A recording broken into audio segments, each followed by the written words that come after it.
I mean, I'm just here because I'm curious about what on earth a human being is and what are we trying to do when we work. It's hard to even find the right word, therapeutically with someone, or we work in some, we're purposely in relationship, I guess, with another person with the idea that we are trying to assist with some kind of directionality towards whatever you call it, healing. Um, what does all that tell us? And what is it Mm, that we are ultimately healing towards or for, or um, what is it that we're all fighting for together, essentially, in all of mm, that? That's I'll leave it there. mm, Yeah, just to maybe throw some initial paint at the wall. I've been listening to this conversation with I think his name is Ryan Lewis, and he was mm, on Karen Wong's the Meaning Code. I think they've had now two conversations. And he's a therapist and a Christian as well. And he's thought a lot about how I mean, to kind of oversimplify his thinking, he's thought a lot about how therapy uh, doesn't and maybe can't really offer a like a vertical for people. And so he talks about like, working through emotions and traumas and, you know, um, kind of traditionally what therapy has been as a sort of horizontal. But the sense of providing and you know I don't know, just Jordan Peterson's like language of like a noble aim like comes to mind of like mm, that kind of traditionally being kind of outside of the scope of therapists. And he brought up this really good point of like how like elders and pastors and spiritual guides and shamans even like have traditionally helped kind of shepherd people.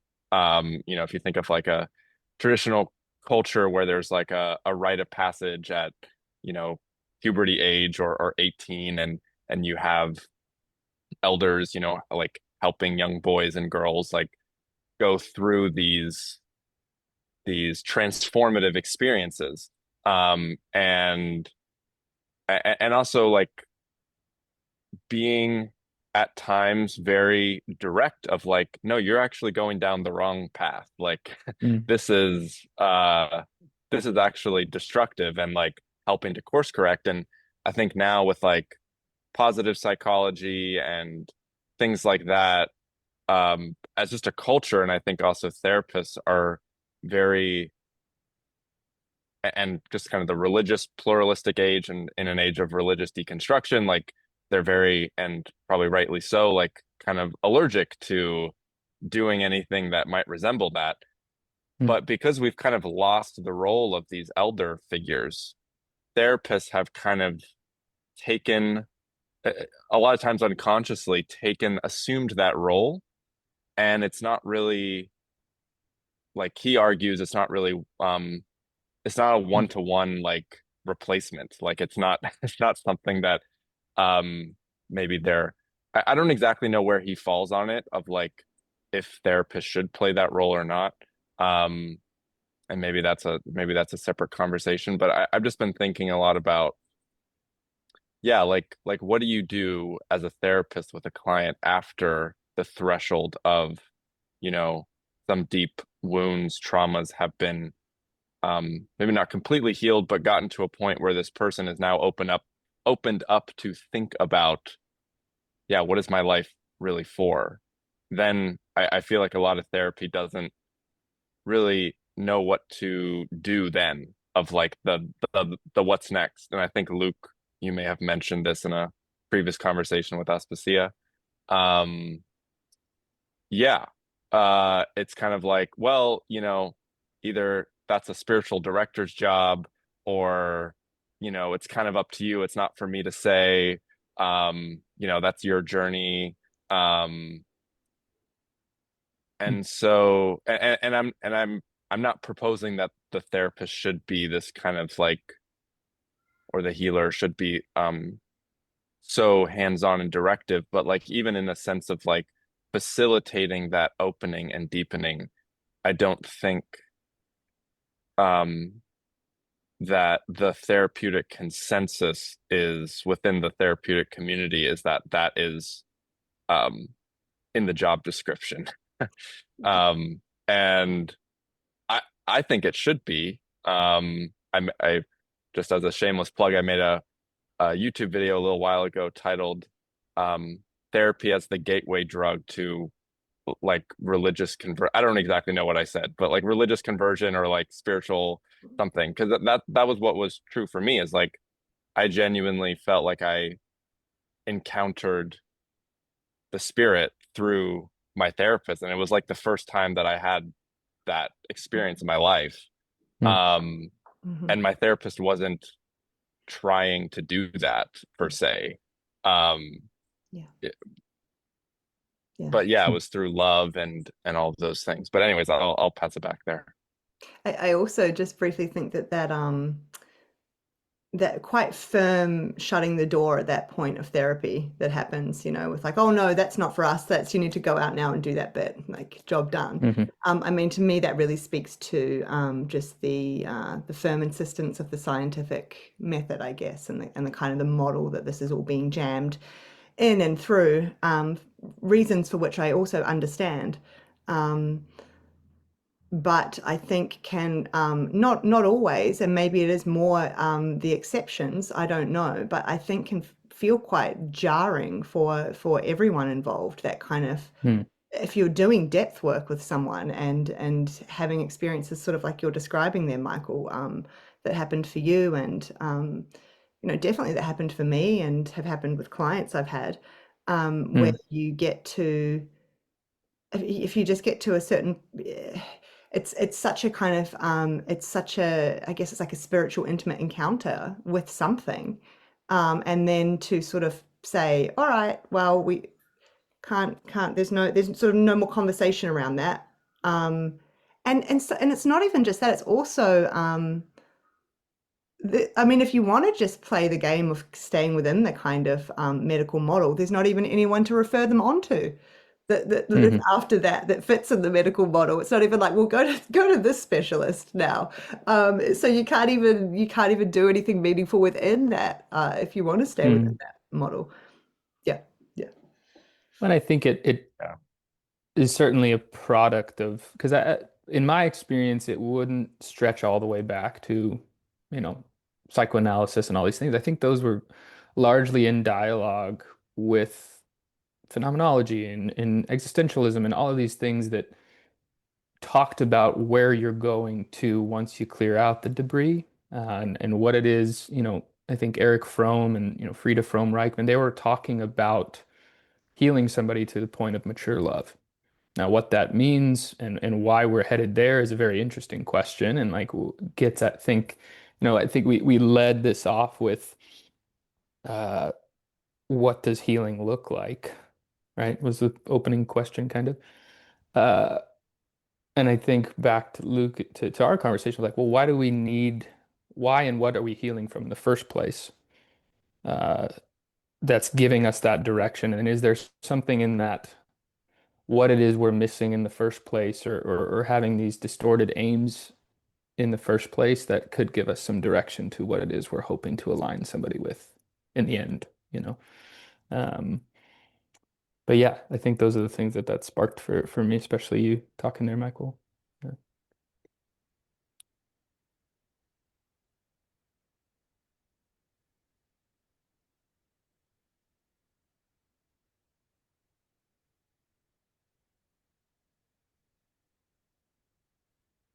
No, it's delightful to be here. I very much appreciate Aspasia you making the opportunity. I in that talk with Ryan, and that thank you for pointing out, Michael. There was that kind of conversation about the difference between meeting the conditions necessary for making a good decision versus what is a good decision. And I think the modern world is very confused about that. I thought that was a beautiful articulation. Jockin will often say there's a conflating of efficient calls and final calls, to use those nerdy Aristotelian terms, right? And there is this interesting thing where I do think it actually takes so much work to get someone to meet the conditions of having enough contact with reality to make a good decision, that it's hard to believe that that's not also the making of the good decision, right? Because it takes so much to get there. It's easy to then actually think that you've done the work of helping the person make the good decisions, but those are not the same thing.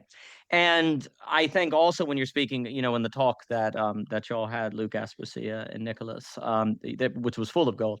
And I'm also now thinking about what you were saying on elders there, Aspasia.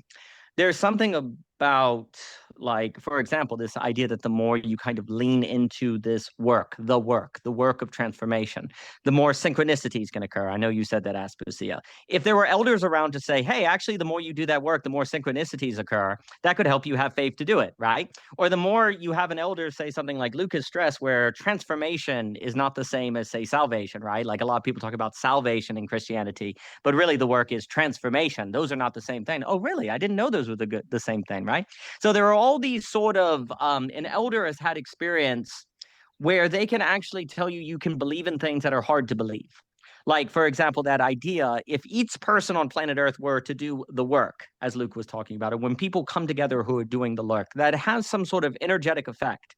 That has some sort of ability to actually feed into transformation for the people there and people who kind of witness it and can see those videos. If you had an elder that actually said that, then their experience would be actually used in favor of having you more belief in that, or actually leaning into the suffering necessary for transformation. The reason why I say this is because I think the topics are related, because in a society that lacks eldership, it is hard to think final calls.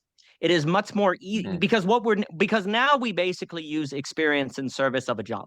I have experience as an engineer. I can help you fix that engine. And of course, that's very useful. But really, in my opinion, the experience of eldership is unique in that it helps you say, actually, final causes are real.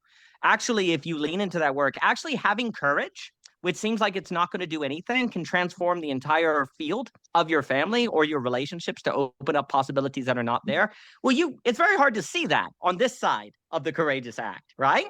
But when you have elders that are saying, no, actually, if you can kind of go through that, transformation is possible, then I think it becomes easier to tell the difference between doing the work to meet the conditions, to have enough contact with reality to make a good decision, and versus, and in addition to that, the question of what is the good decision, because those good decisions, I think, are tied to things like courage, transformation, doing the work, belief in synchronicity, the belief in kind of sharing in, like bringing people together like this, having no idea what you're going to talk about, and actually saying, no, that's actually really important.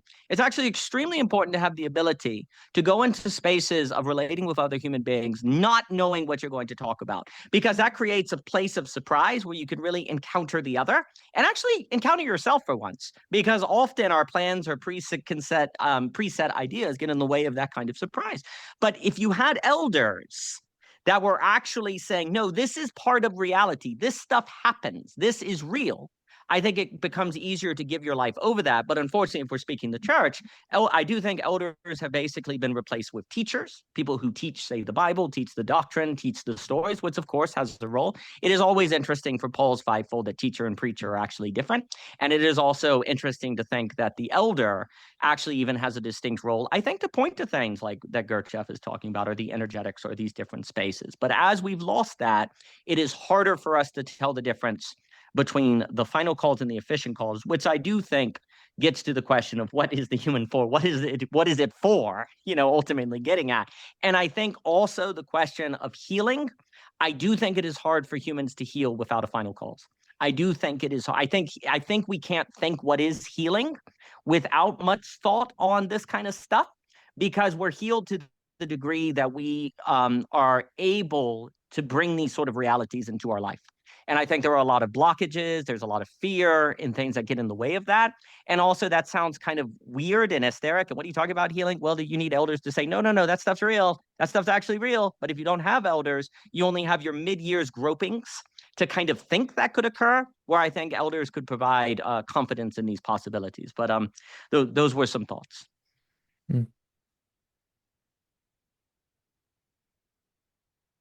Yeah, no, as everybody was talking, there was, really two things that kind of came to mind for me. We've got so many more more access points now, like in the therapeutic area. I've also seen it with sports. I've seen it in many, art, where there's this kind of access to something else, or the potential for something else. Might be healing. How does one transform? Where do I move from here? Like as an adult, you've got that strange kind of transition really from a child where you're looking forward to becoming an adult. And then when you kind of get there, you go, what the fuck? Like, what am I supposed to do for the next 40 years or whatever? Like, do I just get a job and then die? Yeah. It moves past this point of surviving and adapting to something else. And I think sort of naturally all these sort of access points come up because there is this movement, and we're always in movement. We're either moving one way or we're moving the other, normally the opposite to where we're going. But there is you kind of feel this that there's this movement out or trying to seek. We call it healing, and there is this question of, like I think we're looking at last time, what's the point in healing? This purpose, right? Why can't I just remain as I am? Why can't I just, go with every kind of impulse that flows through the body? But we know inherently, and everyone knows, that's probably not a great thing because of all the impulses that flow through us. And so when you get to these sort of access points, and I know in my own search, I'm looking for examples. And so my own teachers, who I generally don't really remember what they taught me or even what they said, but it's who they are. It's just I reflect back and go, wow, they were able to respond in a different way to everyone else. Or there was something about them that allowed something else to happen, where when I'm in another space, the ordinary space is closed down. And Daniel was, kind of talking about us being able to be online like this, and it's unknown what we're going to say, which is a wonderful thing, because then something can arise.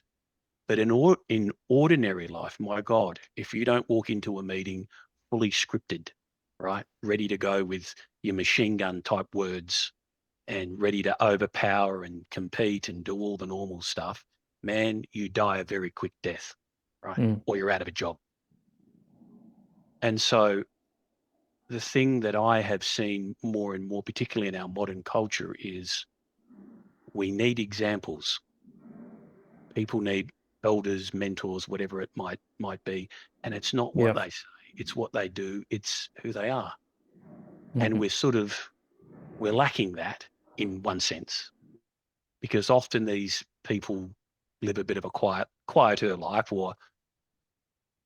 or there's not that need for all of these small groups of people who might be working conscientiously like this, which in the past they would kind of just do their own thing. But now I certainly feel there's a need for those people to have a bit more of a public face if they can, not to proselytize in a sense, but yet they need to say something. But to try to become the beacon, the example, that we're also trying to grapple with this, whatever it is to mean to be human. And then it's okay. It's okay to sit in the unknown. It's okay not to know, but also to point towards what I feel to be a very high purpose for human life, which over the last 100 years, and there's many reasons for it, has been reduced to just getting a job, paying taxes, and then kind of exiting the world in a quiet way so the next generation can do the same thing. Right. And so for me, there's this very interesting tension between more access points, and the internet is like that. There's lots out there. Everyone's kind of talking about the meaning crisis and everything else. And that's okay. But how does one try to bring who you are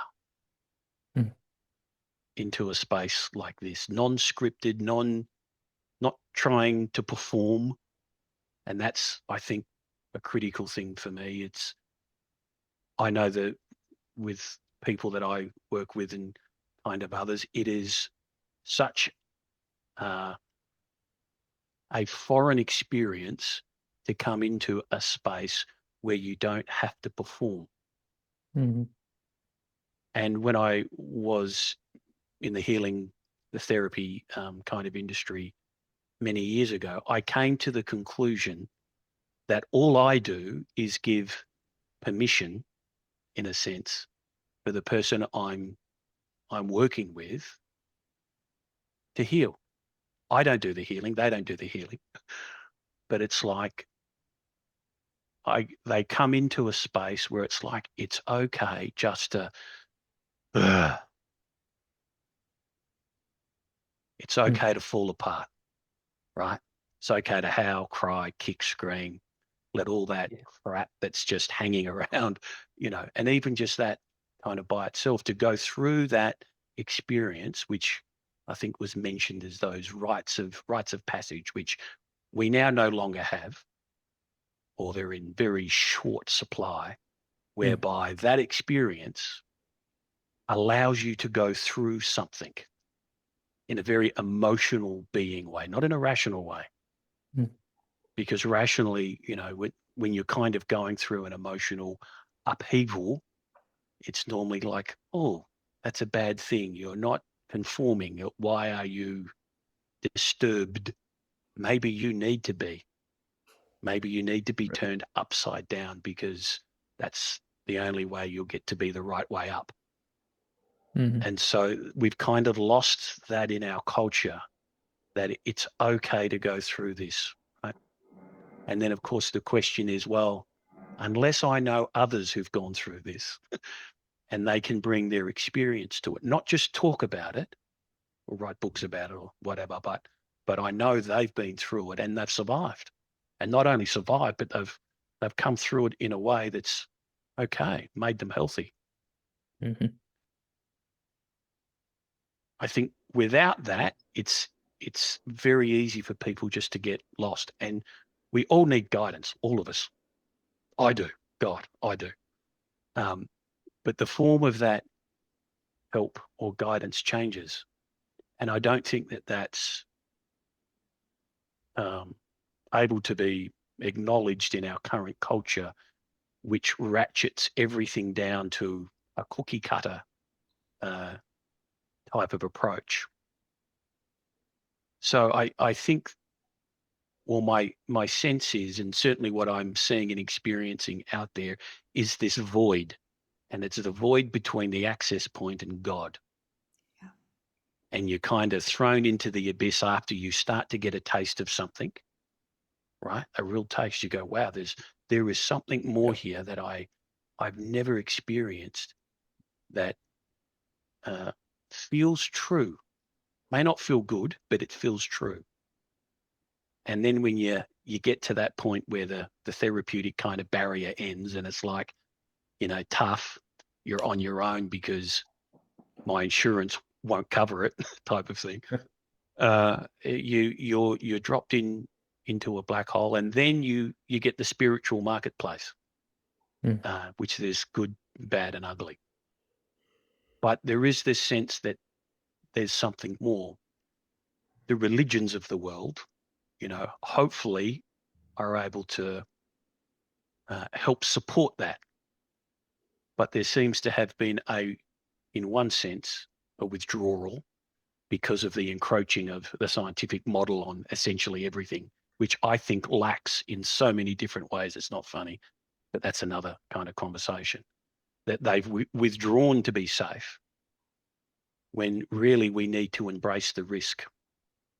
We need to embrace the turmoil that every human being undergoes, not in a pathological sense, but hey, this is what many humans across human history have gone through. Yeah. And they keep going through. So the question should be why? Mm. Why do we need upheaval or torment or whatever words that you want to put to it? Why is there's this constant pressure just to conform? Just be good. Just pay your taxes, and we won't bug you, right? So there's so much rich material in here for me, but there's so many white elephants. And for me, it comes down to what's the purpose of human life? Mm. And it can't just be enlightenment or feeling good or being happy. They might be the stepping stones, maybe, but it's absolutely, for me anyway, not the purpose. There's always something that I'm not quite able to grasp that keeps me moving in a direction. Otherwise, I feel as though we don't stay in one place. We're either moving in a direction like that, or we're moving the other way. Mm. So I suppose if I'm trying to bring this sense that we need to embrace the danger, that doesn't mean not be frivolous. I mean, to be frivolous with it or trying to do all sorts of crazy stuff, which is kind of out there in the spiritual marketplace. Oh yeah. But there's this, kind of balanced, mature approach of it's okay, and let's work our way through that. And we're all human, and we all need to go through it in our own way and in our own time. So anyway, this is a very long-winded way of saying we need more and more people out there who can just drop the bullshit and just speak from the heart and be a beacon that it's okay to be human and not know everything. Yeah. And the dropping the bullshit and being that way. I guess I was just thinking as you were speaking about sort of the attempts from very early on in life, that they're just the kind of trying to smooth everything over and keep things, calm and ordered and rational and, very well intentioned too, a lot of the time, not always. And this kind of continuous pushing down and smooth, keeping things a certain way and trying to avoid exactly what you're describing, the upheavals, the discomforts and all these things in various forms and intensities. What is probably obvious to all of us here, how that can create problems later on. And obviously there is a desire ultimately for some of these things to erupt and to be felt and to be known, and like the body is holding it and it wants the expression of these things in some form. And various forms of therapy where that is part of what we do, sort of allowing these experiences, a person to finally have these experiences that have been so taboo and so defended against, and doing it though, see, in the context of the relationship, like having that other person there, at least in these first instances, right? In the instances that might then allow for also the experience of, wow, there is something else going on entirely that is not me and is not my therapist, and it's like there is some other force at play here that many people experience through that, which is the gateway you were talking about, Michael. So really thinking about what it is, obviously, that is the if I say the qualities of that person, I also don't want it to sound like I'm implying that it's all about the person of the therapist that is making this happen, because it's not. But there is something about the qualities of the person of the therapist or the whoever that is also important in all of this. That is, I think, what you're kind of getting to there, Luke, which is the person who is willing to do as Daniel would say, make the non-rational move, like to do to encourage or to give license to, or to provide a space where not just verbally but sort of implicitly, like non-verbally, someone finally feels within their physiology the license to experience parts of themselves that they don't normally feel in any relational context. Yeah, there's nothing new in any of what I just said there. That's kind of just a rehashing of what you just said, Luke. But that felt very, that feels very important to me. That there is this, there's something here about doing whatever part we can, just as clumsy human beings, to facilitate a place where this kind of experience of a I'm calling it an eruption, but you know, finally allowing all the upset and the, what was the word that we used, disruption, to finally become apparent to a person. You know, and this is the thing, by the time we get to adulthood, if this is the first time we're having those experiences, there's going to be, you know, years and years worth of disruption that we were never allowed to notice or experience that wants to come up as well. And so allowing oneself to fall apart in a particular kind of relational context where something else is working through, though. There is something else that's working through. And that's the bit that I just can't deny anymore in the work that I do, but also just in life generally. It is, yeah, it's creating, yeah, go please. No, I just wanted to say this is why it's so important for the therapist or whoever to be allowed to go through this themselves. Yeah. Right? Because you're not allowed to. You've got to conform Right. to all of your standards and registration functions and criteria and insurance obligations and all those sorts of things. So Right. for God's sake, you can't be seen as, you know, being mentally ill. Nope. Right. And Right. so from day one, Mm-hmm. the person who's trying to create the space is not allowed to. Mm. And so, or at least there is pressure, Mm. you know, there's Mm. pressure Right. to restrict that. Or ethically ill too, I can right? understand like why. it's Oh, sorry. like it's not even just mentally, it's also ethically, like, you know, Yeah, like this, ethically. all these Yeah. judgments of, you know, if you speak about this topic, or if you, yeah, like it's a minefield. Yeah. Mm. Yeah. There's a lot of kind of taboos in the way that you need to act in it. And again, it kind of leads itself to this, the performative, I Yeah. need to be seen to be like the therapist that they want me to be, or the human that they want me to be. That's not to reject it. I think there's, you know, there's kind of pros and cons with all of that. Mm. But if, you know, you look at some of the, what I would call guides in the past, particularly in scripture, they weren't at all like that. Mm. You know, they were like, I've been through to hell and back. Mm. And so I know what it's like. And then people go, well, if you've been through it and you've come out the other side, there's hope for me. Right. Mm. And so this is this moving away from an academic approach, which has its kind of merits, to this embodied, I'm human, I've been through this. I may have some tools and a community that has helped me, but at the end of the day, I'm human. I'm not a robot. I'm not a, you know, this perfect kind of person. It's this is what's helped me. And I think that, from what I'm seeing, is the number one change. And I'll just Mm. give a brief example. Much of the work that I've kind of been involved in terms of the Gurdjieff stuff, there's always been a general rule of thumb that one doesn't go out and talk to people, they come to you, right? Build it, they will come, right? Yeah.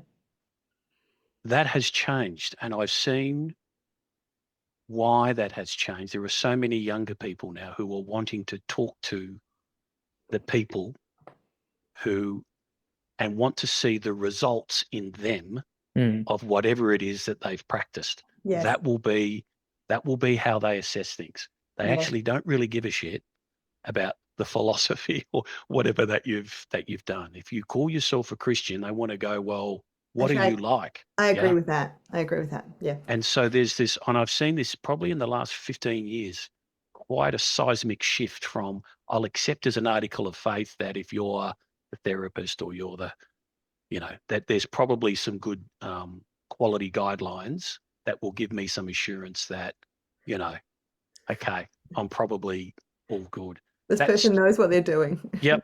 Yeah. And I've just seen that thrown out the window.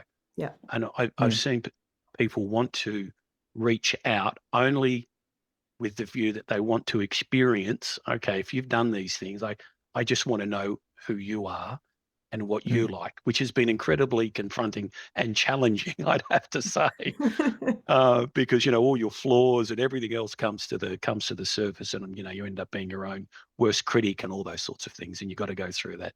And we're also not used to talking that way, I think, in those No. roles. We're purposely not used to sitting and sort of reflecting on ourselves and speaking freely about and from that. Yeah. And it's quite a sudden shift. Yeah. Yeah. It's a big shift, but I have found it, so useful for my own work, because it really puts me back onto myself. Yeah. And so I've seen that. I don't know whether others have seen it, but the younger generation, it's just, they don't care about the content. They only care about the character. And I think that's kind of wonderful, but it means that, folk like us and kind of others, well, we need to step up. I agree. I've had the same thing. Younger clients just asking me directly about if I've been through this process, like, just asking me things, how, versus still, I guess, older clients, I think that they're more looking for things like qualifications and like all the standard stuff as a marker of confidence. But no, I've noticed the same thing. I think that speaks to this, what you were talking about, the need for exemplars and people that we can internalize, not what they say, because I would agree with you too, Luke. Like, if I think about my mentor and those that have made the most impact on me, it's not like I can recall their direct words, but it's like it's kind of like a second nature when you're in a situation and you've internalized their essence long enough, like it like flows as, oh yeah, like, this is what he would probably do here, and it's kind of feeling like it's coming from me now. And it's like that process is fascinating in itself to me, is like how we uh, internalize another person's character as something formative to our own. um, and I think that is the hope of therapeutic work for me, is that like whatever's the repressed is already the return of the repressed. Like, it's going to come back. Like, somebody's put this down and it's going to come back for a reason, and it was probably put aside for a later regrowth. And even just being able to say that to somebody, like, yeah, makes sense. Like, oh, you're feeling this right now? Yeah, that totally makes it. Like, people are like, oh, like, okay.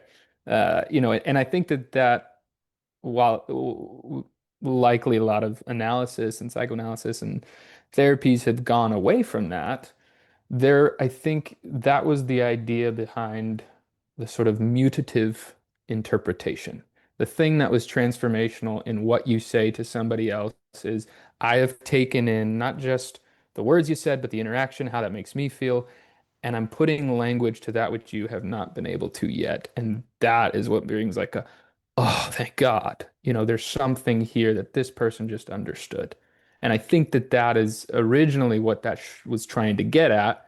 Now I think we've gone more into the medical, like, well, you need to tell them what interests, even if you're in a psychodynamic, like, it's not the medication, but it's the intrapsychic conflict that's now giving rise to this, this, this, and this. And it's like, great, that doesn't do a damn thing for somebody. Like, show me how this is going to get solved. Show me how you live this out. Show me how we work this out together, because otherwise it's just another thing that somebody's telling me to do. And I'm not interested in that. Right? I want to internalize a new way of living, not a new way of, thinking, I guess, is what comes to my mind. You mean drawing a triangle doesn't work for you, Nick? You just draw a triangle. There's a lot of triangles in our form of therapy. Yeah. You mean telling me that I have some feelings under here that are causing anxiety and a defense, and if I could just feel all the feelings, it'll be better? You mean that doesn't work all the time? Everything just lands in the defense corner of the triangle. It doesn't help me. Yeah. And not to mention our own, like, not really talked about, our own defensiveness when a person brings that into us and is like, what the fuck are we doing here? You're like, oh, well, you're being defensive, right? Like, oh, so you're having some feelings. Right. Oh, you're having some feelings toward me. It's like, no, you're missing the point of what this person is trying to bring to you right now. And yeah, I think that I don't know if you had brought this up, Luke, of like what are those qualities of these exemplars and things like it's so hard to like put that into words for me, you know, but there is like a felt sense of I do think a big one is humility. There is a humility and but like it's paradoxical. It's like a very deep confidence and humility at the same time of I know exactly what that's like. I can speak to you of my experience and I don't need to be special to you. Like but there's something about I think those two polarities that feels really important. Like I've often joked with my mentor like I want to just get him a card that says like shame diffuser because like anything I have ever brought to him where I'm like, I don't know how he's gonna this one, this might be the one, you know, it's always like the most playful response. And I think that the idea of playing with these things is really key to our nature too. Like, how do we, because it diffuses any of the sense of needing to be on top or bottom, needing to be, you know, superior, inferior. Is like, let's cool, let's throw some shit at the wall and see what sticks with this. Like, we don't have to know right away, you know. And I think that that is so we're, I think, phobic as a culture to that, you know, to not knowing ahead of time. I have the privilege of working with a lot of obsessive compulsive individuals, and that is the like MO. It's like, well, if I don't know ahead of time, I'd rather just stay here, you know, like this is at least safe. I know how this goes. It's bad for me and terrifying, but it's the devil you know, not the one you don't, right? And so there's this, it's like, how do you I don't know, tease is the word I want to use, but like entice, yeah, but there might be something a little better if we do it this way. You know, like how do you get somebody to feel enough of a movement inside themselves to want to take a risk in that way? I think is also something I've been chewing on. But anyway, it was a long-winded as well. Mm. Yeah, it's fun. It's funny that we're the ones who always bang on about triangulation, and then we also love drawing triangles at the same time for everything. Um, but yeah, I was also thinking about the idea that's already been brought in about, you know, wanting to see a certain way of life modeled, and that being kind of the barometer of success with this new generation, or um, the way that their trust is earned is through like a modeling of a certain way of life as opposed to letters after your name or whatever. Um, and and that sense of when a client comes in with just like,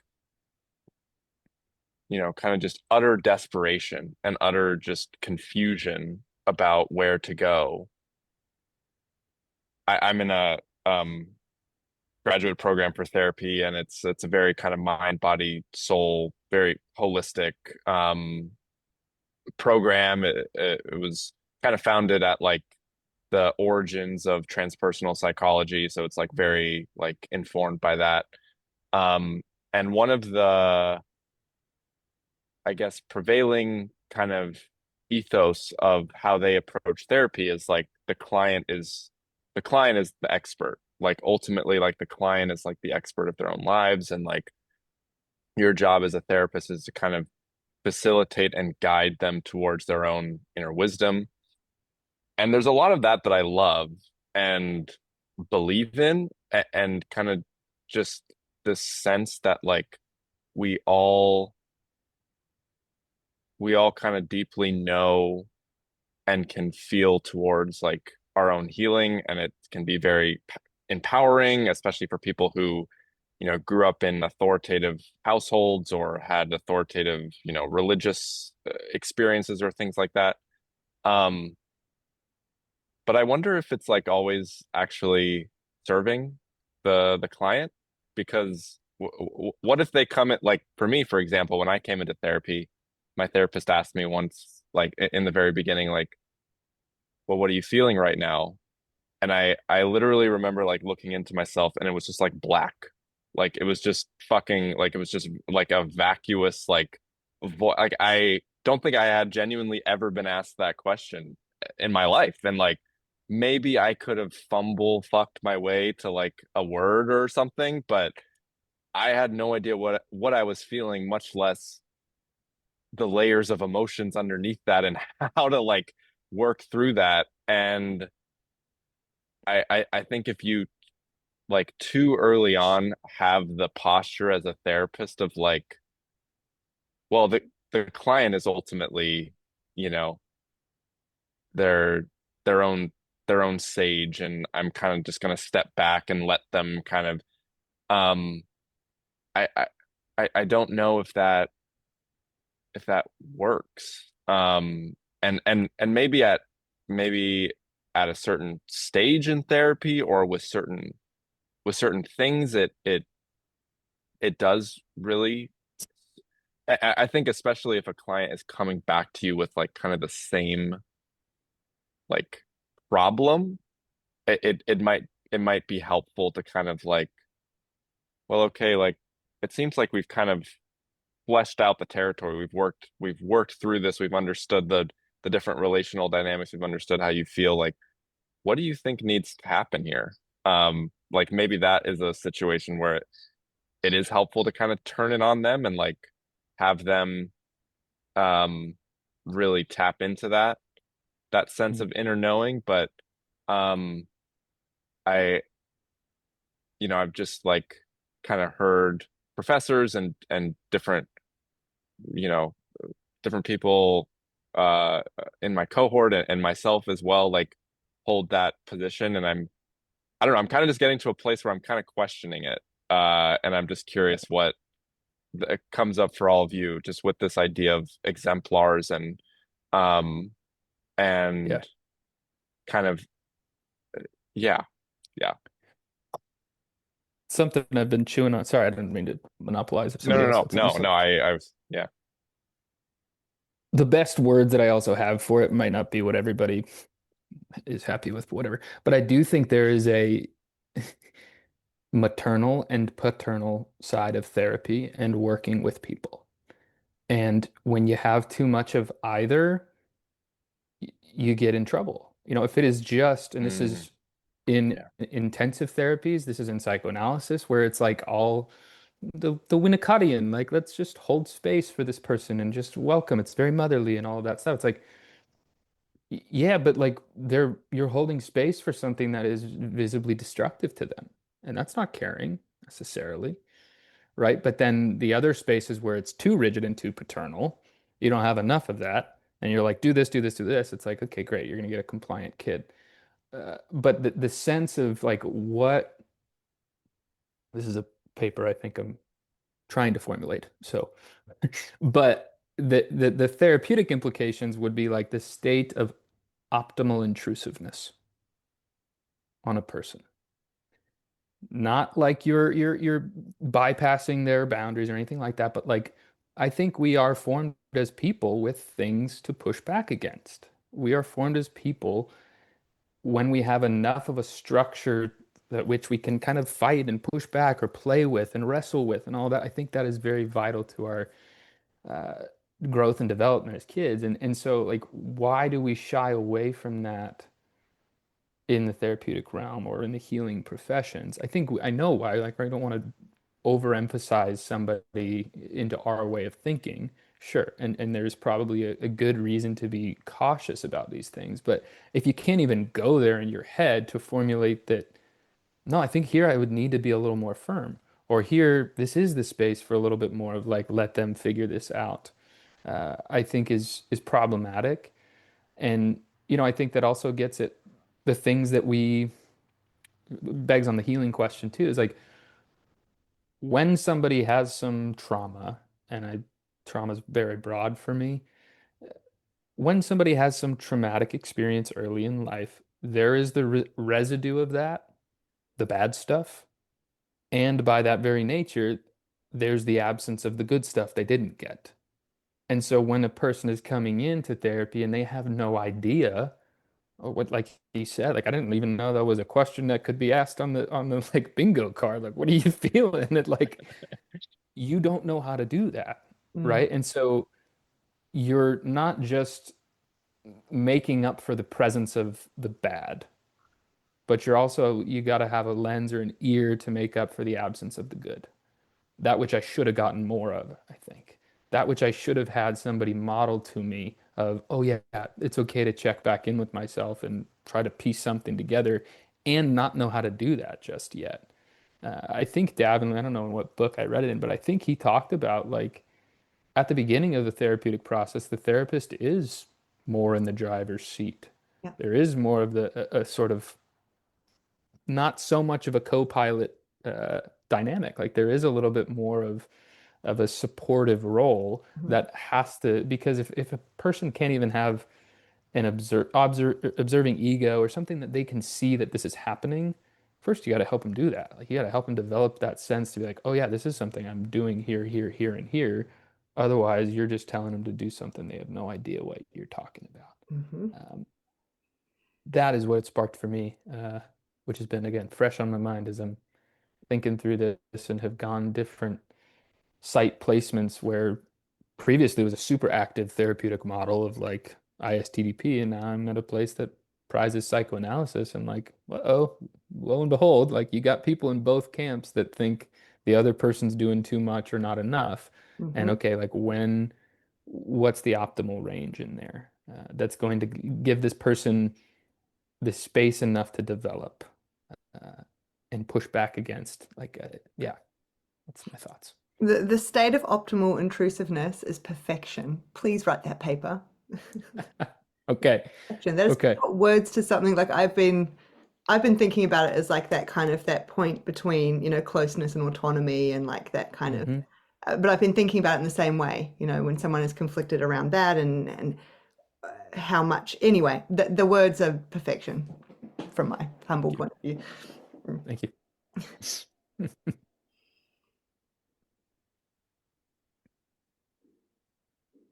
Because there is something we're trying to impart. That's the thing. There is something, and this is, yeah, the active versus the more, you know, accommodating stance. It's, yeah. I love what you said about there's maternal and paternal sides of therapy. I think that's so spot on, and I think as a culture we're healing from the overemphasis on the paternal, and I think we're seeing the swing to the maternal. And yeah, and I think that's the space that the field, and I think generally culture, just in like friendships and relationships, it's like it's almost taboo now to like tell your partner to stop doing something, or like, you know, like, oh, I don't know if you should be doing that. Like, it's Stop being like, well, you know, controlling. like, Stop being controlling. yeah, you're being controlling. You stop being Right. controlling. Or I understand your wounds and why you're doing this to me, right? It's like, which is great. Yeah. But also like, Yeah. stop hitting me. Like, Yeah. Yeah. Yeah. Let's It's get like the the triangle greatest. out. Come on. Yeah. Well, let's play the triangle, actually. Yeah. Yeah, it's like the greatest sin now is to remind someone of their father. Like you don't want to do that. Like you don't want to say or do anything that like will remind someone of their dad or your dad or whatever. And yeah, I didn't have much more to say that. I just loved that I've never really heard or considered that before.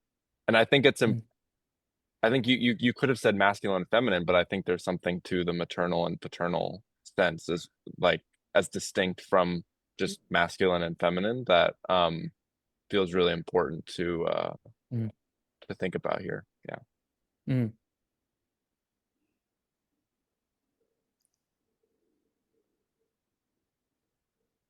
Everything that everyone is sharing is tremendous, and the phrase optimal intrusiveness is magnificent. I really like that. I also indeed like the what you said on the father and the mother, and I think that's all tremendous. There's a few things. First, what you were saying on that idea of there being a language and then it unleashes, right? There's an articulation, there's a kind of freedom. It's interesting to think if that use of language is what religious teachings or the parables of Jesus are supposed to do, but they become creeds and dogmas.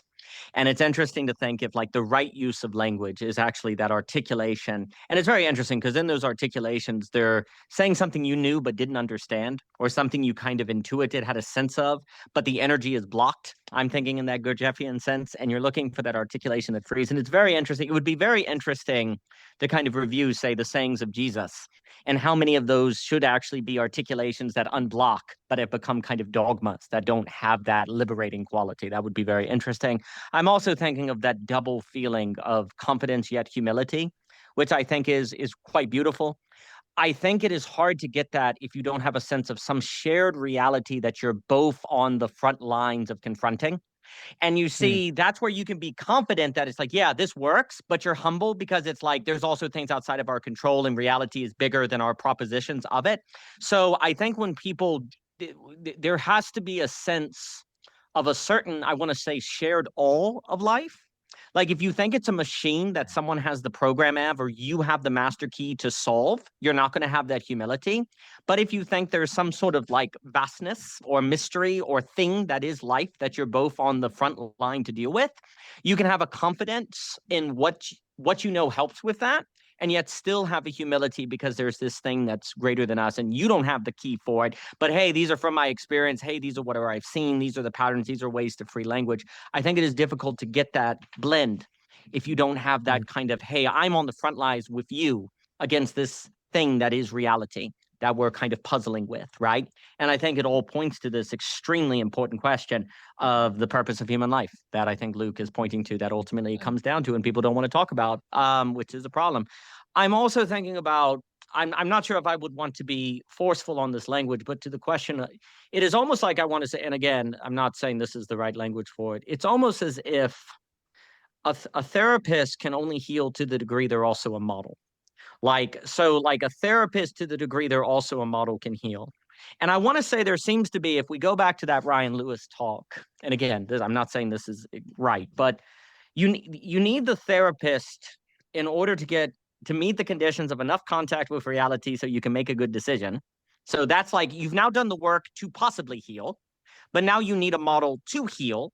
And then that model has to lead you somewhere where you internalize something, right? Like you then become something, right? So there's almost, I'm not sure about this. And there's also something to be said that Luke was getting at about the models kind of being hidden and now having to come out in the open. This is an extremely important thing that makes me think of All the King's Men by Robert Penwarren. But the thing I wanted to say is that I almost, there's almost like four, I'm not saying this is correct, but there's almost like four moves.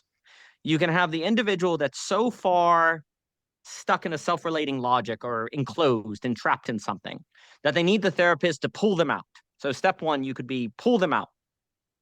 Step two is almost like they need to believe, to regain the ability to see reality or to trust in their own ability to understand. So the therapist then playing the role of helping them meet the conditions of possibility for good decision, or even seeing, like building them up. So pulling out, then creating eyes. But then creating eyes, they now need a model. Because I guess I want to say, if let's say you are a model, but they don't have eyes, they might not be able to see you. This is where it seems as if you give people a model without therapy, they can't see it, right? They're not able to see the model, right? So they need to regain the ability to see what's in front of them, right? To overcome fears, to overcome obsessive, so they can see a model, right? So then you need to give them a model. And then there is a fourth step that seems where they then go out and they in their own personal life have the qualities of that model, which actually then is an interesting question to me of what is the phenomenology? What is the daily experience? What is the experience like for someone who has this quality of transformation? Like if you become a model, I would associate that with transformation, as Luke has talked about. So a model is someone who has transformed or is engaging in the work of transformation in the way that Luke has talked about, right? So then the question becomes, what would my qualities of experience be like that would give me reason to believe that I am indeed undergoing transformation, right? Of which I followed the model to enter, and this would then be evidence to me as disclosed to be by my way of experience. I am actually living that now, right? So kind of pull out, give eyes, model phenomenology, almost. And that therefore, like you say, you can't, I think maybe one of the reasons we don't have models, which I do think it's tied to eldership, is because we've gone through an age where we can't even see. And it's been like a Manhattan project of like the first two steps of pulling people out and giving them eyes to see has been like a Manhattan project. It's been a really big deal and really hard. But the problem is it's not over. But now you don't, now this I think gets into the scientism a little bit. Unfortunately, now you may not have a metaphysical or worldview for the next two steps, right? Like for modeling and the phenomenology, because that gets into theology and religion and why transform? Like, okay, I can see, but who are you to tell me what to see? And you get into that whole patriarch problem, right? So now you got to step into some sort of like someone putting something forth. And we don't have a metaphysic, which I understand is a very, very giant claim, a term that means many things to many people. But basically, we don't have a metaphysic to make people feel confident that they can be or present or point people to a model and that not be assumptive or dominating, a power move, or telling people what they should be. Right. And we're scared to death of totalitarianism from the 20th century, and we don't want to redo that. Right. So then people have eyes, but then of course, it makes me, I have a lot more sticky notes, but I'll stop on this point. Although the Willie Stark thing I think is important. But there is that idea from Jesus that if you remove a demon and don't put something good in it, it's worse. Right. There is an argument to be made that if you do the therapeutic and give people the ability to see, but don't give them a model, they might be worse off, which is a terrible thing, a really terrible thing, but I think is probably correct. Because if you gain the ability to see and see nothing, it feels like all that work was for nothing. And then why?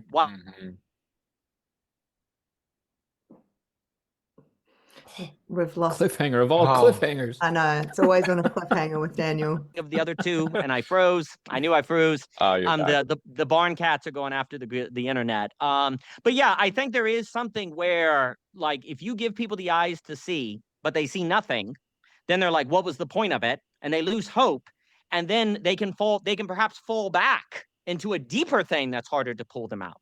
And there's real stakes in finishing the work. Like if you do the work halfway and don't finish it, it could be worse. Now I don't want to say that always or in every circumstance, but there's a religious precedent for that. Again, I have more sticky notes. I appreciate everything that everyone is saying, but I'll stop with that. Can I briefly, I just want to share like an image that's coming to mind. And I think you should share your sticky notes, Daniel. Yeah. Go crazy. Plaster them up. Crazy. Live a little. Just throw them. When you were saying those steps, I was thinking about like candles, and it's like the first step is like the wick is like stuck in the wax or something, and we're trying to get it out of the enclosure, right? And we're pulling it up. And then I know you're talking about self-observing, but there's something about allowing then being able the wick, like that it gets lit, like from the flame, maybe off the other. And then it's the having the ability to hold the flame and see the flame and like then to go out and share the flame, right? Is it something kind of in that? And I was just thinking about how like if you don't have those final pieces, what can happen is that as the flame starts to burn, it creates, obviously the wax is starting to melt, and if you go back into that enclosure, that's even worse. Like you're even more stuck in there. Once you fall, I don't know, there's some kind of imagery going on, and there's something about the part of all of this that is not our own, that is given to us, that is somehow related to the flame here. I mean, I would just quickly say I very much analogically like that. I do think it's like you got to pull out the wick because it's in the wax. You got to pull it out. Then you have to light it, create illumination, give eyes. But then you have to have a model of what to do with the flame, not burn yourself. You put it here. This is where it fits so it doesn't burn down the house. And then if you do all that, it should create a phenomenology. It should light up the room. It should create an experiment. It should give off heat. It should address something. So I think that's a love. And again, I am thinking about it in 4 steps in that kind of way. And I suppose the role of the therapist is to identify, is this person at step 1 or step 2 or step 3 or step 4? And it varies between people, and you have to have that discernment. And I think thinking of it in terms of candle is lovely. Write that paper. Yeah. It's Yeah. all the time. Oh, I'm I going got to be no more referencing time for that. writing That papers. optimal intuition. I'm going to be referencing that paper, Nicholas. I can't wait till you read it. Yeah, it's going to be a good paper. I I think was, I think the mark of a good conversation on the TLC is if everyone's decided on a paper that they're going to write at the end of it. So Yeah. Aspasia, Yeah. Luke, and I, we've got to find our paper that we're going to write at the end of this too. I'm just And I'm drawing gonna a find picture of a candle, okay? I'm just drawing I'm a gonna picture. find candles in the well house. I cleaned the well house. I can find stuff now, so I'm gonna get some candles. You know what the candle's going to do in my picture? It's going to burn through the triangle. The triangle's going to fall apart. There you go. Wow. Now the images are coming. There we go. I was going to say too, Daniel, you don't have to bring it in now, but I have been thinking this whole time as everyone's been speaking about sort of how you talk about shine as well, and like there's sort of something in that too that seems particularly relevant. But Mm.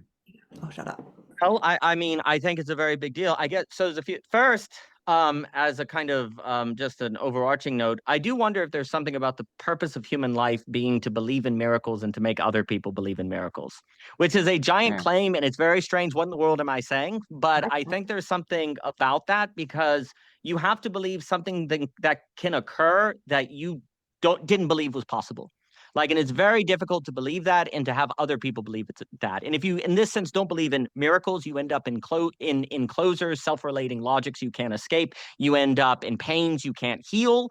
Like the transformation, like that term, I do assert, like, doesn't happen because people don't believe in quote unquote miracles. They don't believe their marriage can get better. They don't believe they can heal this thing. They don't believe it would make a difference if they did something, right? It's like, and I guess what I mean by miracles here is a belief in the possibility of the vertical, the optimal intrusiveness of reality itself, and that you can experience that and bring that to other people, which means the system can keep transforming. Like, if reality is not full of nodes of people who believe in the miraculous in this sense, then the whole of reality loses its creative unfolding and possibility. Now, that was a giant thing, but I think about something with that, because people get to the point in their life where they just don't believe things can change. It's just like, it just can't get better. Like, the marriage can't get better. I can't get more intimate. I can't fix things. My job can't get better. They really get a feeling of it is simply not possible for something to change. And if we can do the work of helping the people around us believe that a breaking in of the vertical, a breaking in of a higher reality, a higher quality, a different energy is possible, that goes a long way. I think it's a big deal. But yeah, shine, basically, we've gone through life thinking what we need to do is give people the right ideas, the right propositions. I think Christianity fell into a marketing strategy from the 1960s that Malcolm Milgrodge ran against, and evangelism became handing out tracts as opposed to being like Jesus and shining with a model of a way of being that attracted people in. Shine attracts. So if you shine, you attract people in. And I guess the reason why I am very bullish about this internet, Zoom, YouTube combo that I think about as the social coordination mechanism is it allows people to see things. And like to what I was saying with I always interpret Penn Warren's book, All the King's Men, about the idea that it is not possible. If you have someone who has good intentions and they genuinely want to fix the system, the only way to get to the place where they have the power to change the system is to lose the ability to be that change by the time you get there. Like, you can only become the president of the United States if you compromise yourself out of the ability to do the good intention you want. And this is the logic of Leopard. If I'm thinking Leopard Coe, Friedrich Hayek, all these people, it's the logic of scale. When you have something scaling, as you climb it, you necessarily lose the ability to shine or bring about the change you want, right? And so, for very good reason, for most of history, the models, the saints, etc., said, no, thank you. I won't go into that, right? But you see, the beautiful thing is, with this technology, we now have the ability to spread, not scale, which means you actually can reach people without losing the ability to shine, like Willie Stark or people. Because now I can just sit in my garage, talk this, we can record it. I have no idea who's going to see it. None of us know. And you have the ability to have something spread. So the internet, kind of in a Deleuzian rhizomatic with this technology that Luke has written on so well in his blog, this allows, in my opinion, for models, or just here modeling an open-ended conversation, because like Luke was saying, this gives permission to people. People don't know you're allowed to do this. It creates plausibility structures, as Peter Berger talks about, right? So if in the past you wanted to show people an alternative way of life, you would have to climb the ladder. You'd have to get TV permission. You'd have to climb the ladder. But in doing that, you would lose the ability to shine. right? Mhm. But now we have the ability to reach people via spread. And that is why now I think we have a technology that can help deal with the lack of models in eldership and reach more people, because now you have a way of spread to reach people as opposed to only a means of scale, which deals with all the King's Men problem, Lepot and all of that different thing, because scale and spread is not the same. And the logic of spread is shine. The logic of spread is to show, model video, because video is it can be easier to be signal than noise. And also it's full body, it's interpersonal, it's language, it's conversation, it's energy, and all of those different things. So I think that is very important. And I think it's one of the reasons why I think also there has, I guess, the last thing I'll say is another reason why I think it is important to do this. And like Luke was saying, is to put yourself out there, for people around the world to put themselves out there, is one, there's a way to now do it without becoming Willie Stark via scale and spread. But there's also this idea, going all the way back to Plato, is that virtue would compel you to try to, well, have social, non-isolated impact on people, right? Like if you're virtuous, you don't just say, well, I'm going to keep it to myself and not care what happens to the world or other people, right? Well, for most of history, if the way of scaling necessarily made you lose that virtue along the way, you were kind of justified not to do it, right? Because it was not an option. Well, now there's a way to spread and not lose the shine along the way. So I think there's something about virtue that should compel one into it. But here's also, you also don't know who you're going to reach or what the spread is going to do. It could all just be a waste. So there has to be an active willingness to do that. And to put yourself into that place, right? Well, that actually then allows you to avoid delusion capture, to actually then get sucked up into the efficient causes or the metrics or the quantities and different things like that. And then along the way, actually connect and do what y'all were talking about last time on the more people doing the work, meet other people doing the work, and the more nodes around the world of people doing the work, the more that has a kind of energetic change that opens up synchronistic possibility. And I think mechanisms of spread allow that. I'm now thinking about the phenomenology, like what it is like to actually live a healed life, like what exactly is like that. But I will pause. So shine for me is a very important. I think Christianity basically went as a giant claim. I think Christianity really got in a lot of trouble when it started thinking about not evangelism as handing out tracts or sharing the gospel, versus evangelism as shine and attracting in. I personally, if you want to hear something that's going to be really controversial, that's going to get me in huge trouble, I'm going to say it. I have issues with the phrase sharing the gospel. I'm done now. It's over. The reason why I have problems with the phrase sharing the gospel is because I don't think the gospel is something I can package and hand you. I think I can invite you into the gospel. I can't really share it. If I'm sharing it, I've probably reduced it into the Roman road, 9 chapters out of the book of Romans. And I'm sharing it, kind of multiplying like a commodity, right? And really, Jesus is the gospel. Like, is it? So it's something you're invited into. But the logic of inviting people, and I think modeling is something you invite people into. And yes, sharing implies ownership. It's a major problem. So again, I'm not saying everyone who uses the phrase share the gospel means what I'm saying, but there is a certain sort of, as if the gospel is something I can pick up and hand to someone, when instead it is a cosmic vision that you can invite people into. And I think it goes with modeling, it goes with healing. You invite people in, but that requires shine, which we honestly have not had the logistical or coordination mechanisms by which to do well, but now we have them. And so hopefully we can use them well. Well, you took a risk, which is exactly what we're talking about. So. I love it. Amen, yeah, brother. Amen. Yeah, it makes me think about how, that move to basically reduce the spread of Christianity to handing out pamphlets. It's like it I don't know what timeline that was, but it was probably around the same timeline as the kind of rise of, like American, like the marketplace, like kind of just the rise of like in the 50s, with like advertising. Like it's like Christianity as like door-to-door salesman as opposed to like a deeply relational, like Yeah, just kind of like experiential process. I just I just remember there was this guy at my middle school, like kind of right on, basically right when you got to campus, like, and anyone who would bike to campus would bike past this because all the bike racks were right by it. And he was selling pocket Bibles, and he was kind of just like the bane of everyone's existence because like everyone would bike past and he'd like basically try and shove a Bible, like impress it on our chest as we were as we were biking past like late to school, um and how like that, like no one, he was probably doing, I mean unintentionally obviously, but like probably doing Christianity, like a bad, putting the faith as like something kids would wish to avoid.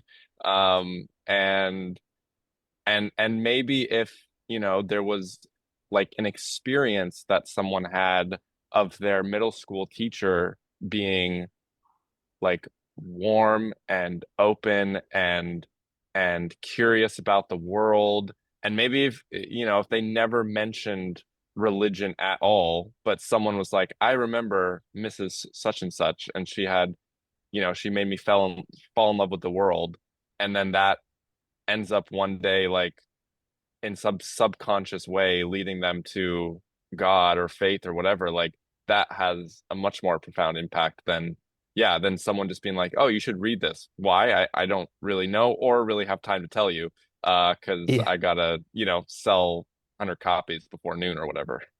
Yeah. And yeah, there like there's and also Daniel, like the sense of um what you were saying with the shine, it's like it also necessitates equal participation. Like if I just hand you the track and you just kind of take it and do everything that it says, it's like there's no there's no participation, Mm. there's no skin in the game. For you, there's no skin in the game, and for the person sharing the gospel, there's also not, they don't have to withhold their deepest vulnerabilities and you know their heart, because they're Mm. kind of just yeah, a salesman or a a teacher as opposed to a Mm. preacher, right? Mm. And so yeah, I'm just reminded of the parable from Luke's gospel about the lamp on the stand, where Jesus is talking about, don't put a lamp in, like don't put a lamp under a bed, but have it, put it on a stand and let it shine for anyone who walks in the room. And how it's kind of a tragedy if someone experiences the light, but then for whatever reason can't share it. And I think now Mm. with the internet, I think it has created a brand new possibility for people who experience like something worth sharing. I just think about like whenever I've encountered that experience of the light, it's like you just want to share it. You just want to you just want to, not in like a, oh, like kind of like this forceful like sharing of like, oh, you have to believe what I do and I want you to see the world the way I do. But it's just like, it's like going to a beautiful place and you just want to tell everyone about it. It's kind of Mm. that similar feeling. And um, now with the ability for people to both broadcast their own thoughts online and then also meet other people and have these conversations, it allows people who may feel like the only one in their family or their community uh who cares about this stuff to, Mm. yeah, to shine, to, to shine. um and I think that's, with all that's being said about, you know social media and the internet and AI, um I think if more people can see the possibility of the internet in that potential, I think it will yeah, it will change the way we relate with I think those experiences that we all have of feeling lonely and alienated after spiritual transformation, which is like this really bizarre thing that happens that they don't tell you about Yep. before you go through spiritual transformation. Is like you actually will also feel really lonely afterwards and really confused as to like where to go and what to do with this experience. Um, yeah. Yeah. So yeah, just some thoughts there. I think that that Yeah, dude. impulse. Go ahead. I'll be quick, Nick. I just wanted to throw in briefly. That impulse to share that you're describing there is really interesting because that is kind of the thing I talk about. It's like this compulsion from a place that feels very. I guess what I'm trying to say is there is something about the impulse to share this with others um, that that maybe forms part of sort of what Daniel was getting at, the phenomenology of someone who's more along the, I don't want to say the healed person, but like someone sort of more in that direction. But that's really tricky, isn't it? Because the impulse to share also shows up in all sorts of other ways with all sorts of other motivations. There are many, there are a lot of people who have an impulse to share a lot of things that's going on. So this, yeah, that's all I want to throw in.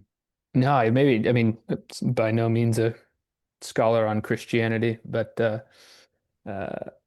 yeah, I remember coming across John Dominic Crossan wrote a book on resurrecting Easter that he showed kind of depictions in art that even goes way back between consumer America, even back, centuries to differences in Eastern and Western depictions of the resurrection, and what communal vision was in the East versus Western imperialism and all that stuff. Like I think and people got so anesthetized, I think, to the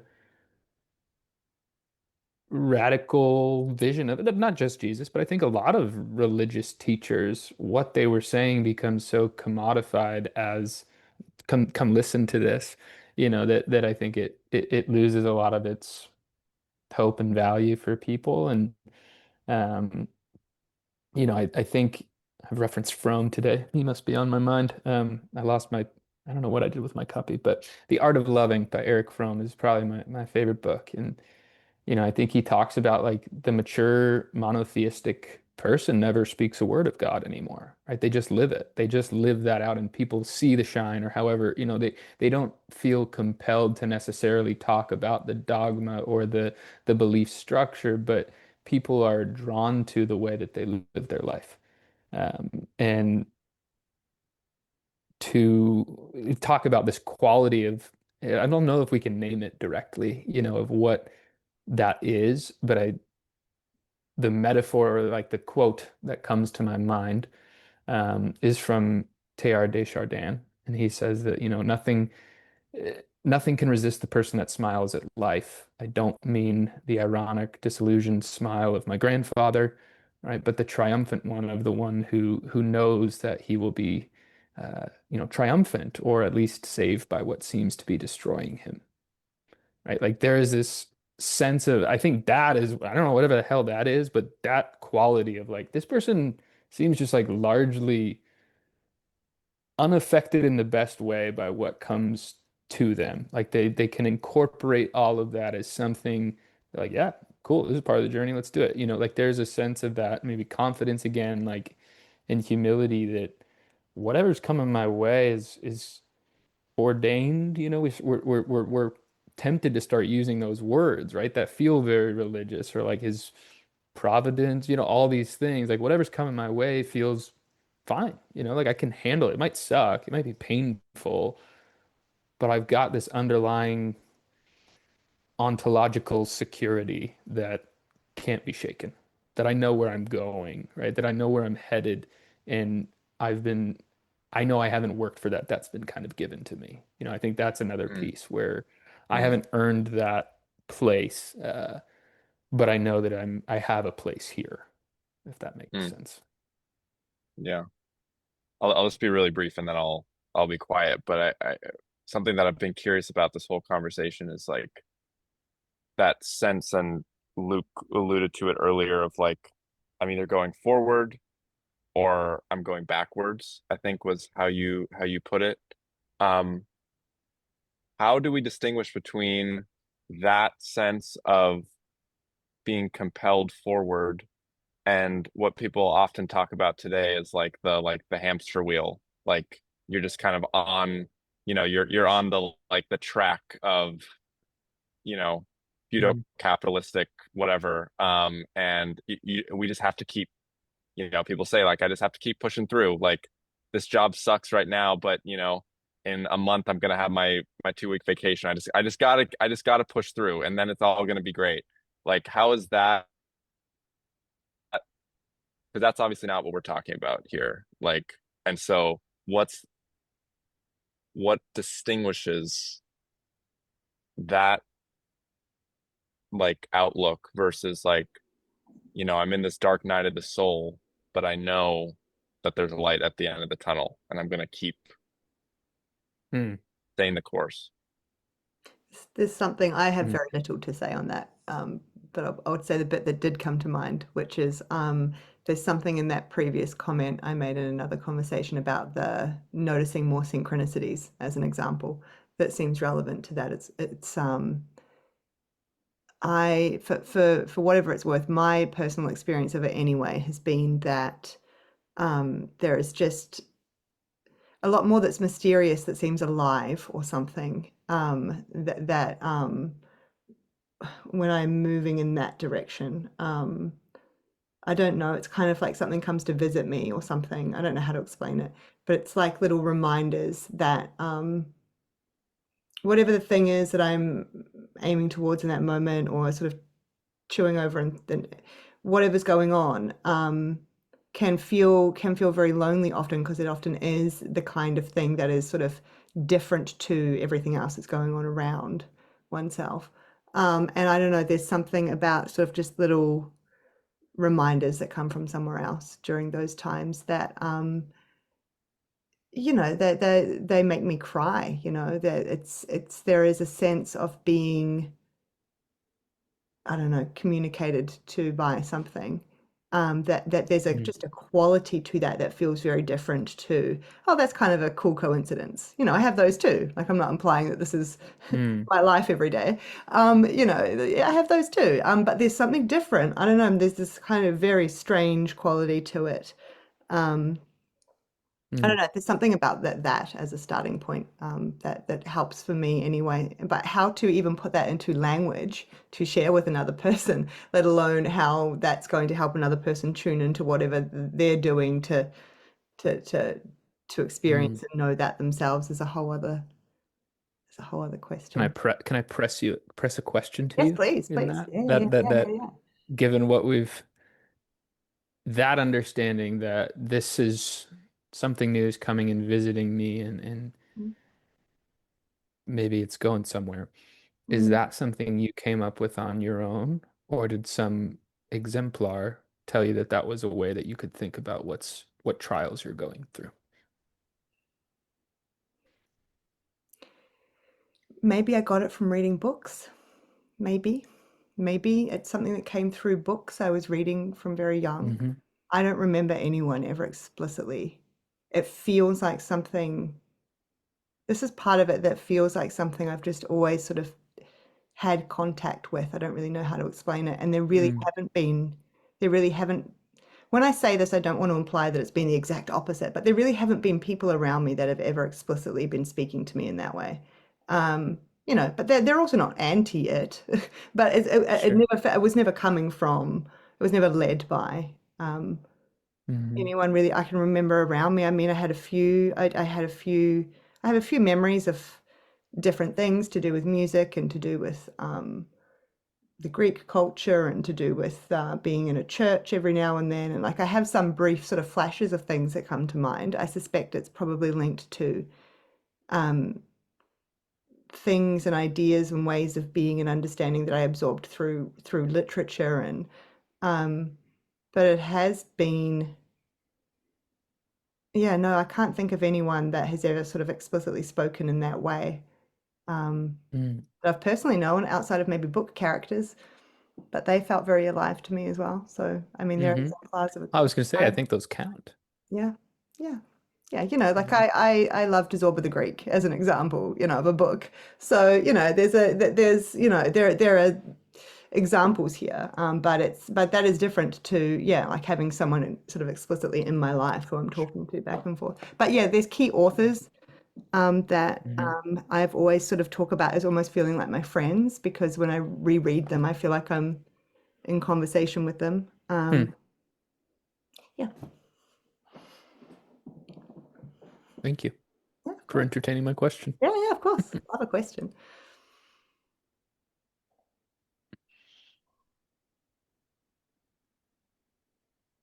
You know, I want to smash some plates.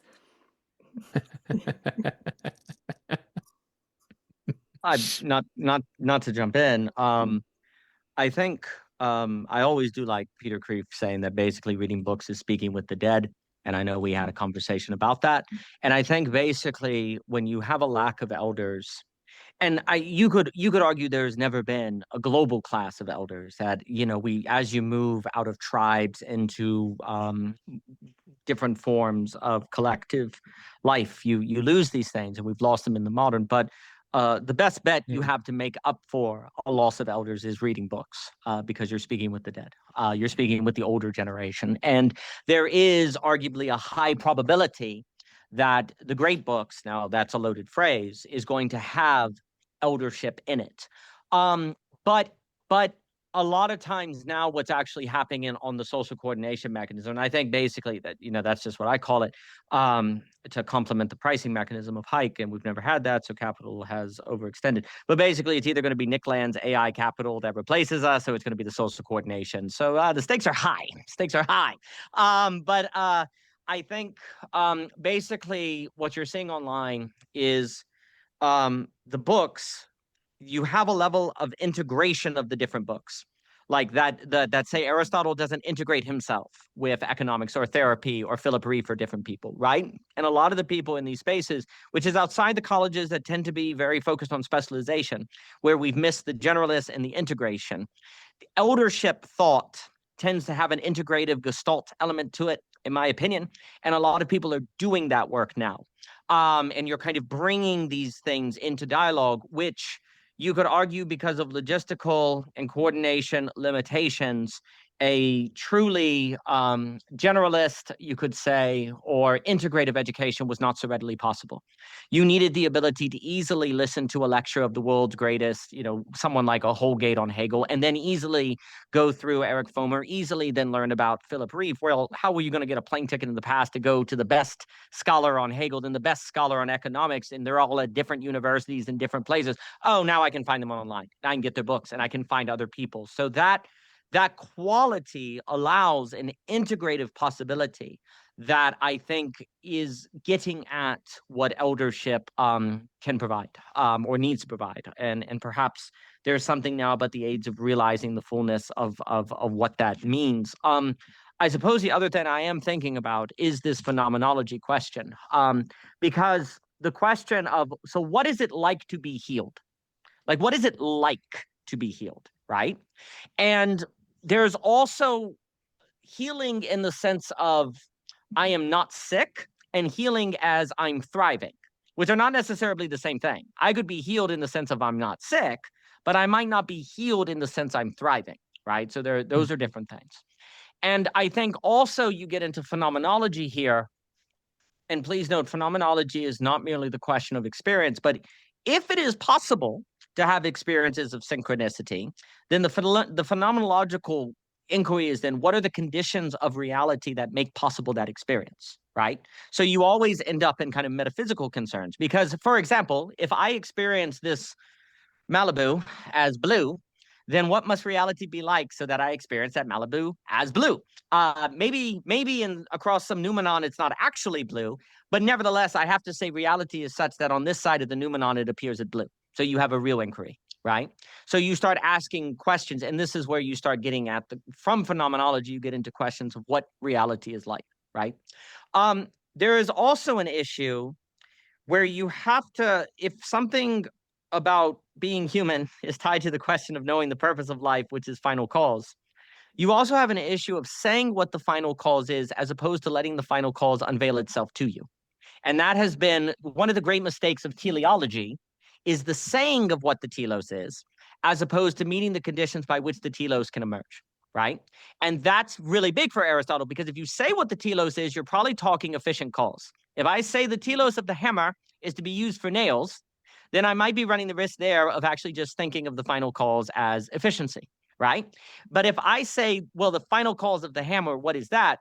I actually think telos is calls to the experience of, as Behncke and other people may say, the telos is the point of computational explosiveness, where all of the things the hammer could be hit you in their fullness, and you're actually in awe, right? Like, things are their fullness when you really are hit by the computational explosiveness, that the map is not the territory. Like like a person has realized their telos when they computationally explode in a certain sense, which I think the saint does. If we go to that, they're at that point, like the saint, you achieve sainthood precisely when you can no longer be boxed, or the only way to describe you is to write a novel. I can no longer label. I have to write a novel.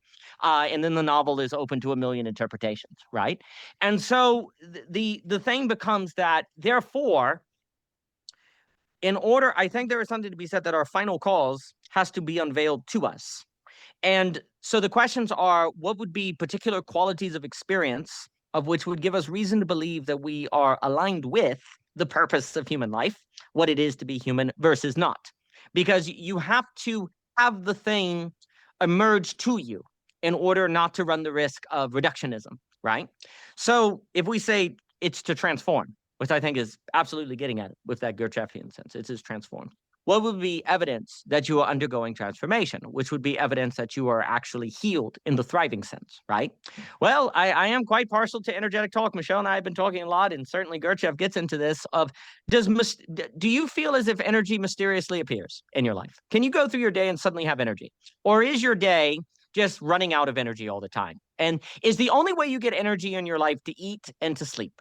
If that's the case, if you don't have the ability of the experience of entering into a conversation like this and having energy out of nowhere, or Michelle and I keep making the example of how crazy it is that if you like move that chair that's been in the corner of your living room for 2 years and you never touched it, if you pick up that chair and move it to the other side, you're like energetic, right? Like literally, it's like your entire environment is like a quest to discover mysterious energy by changing its conditions and actually like changing the environment.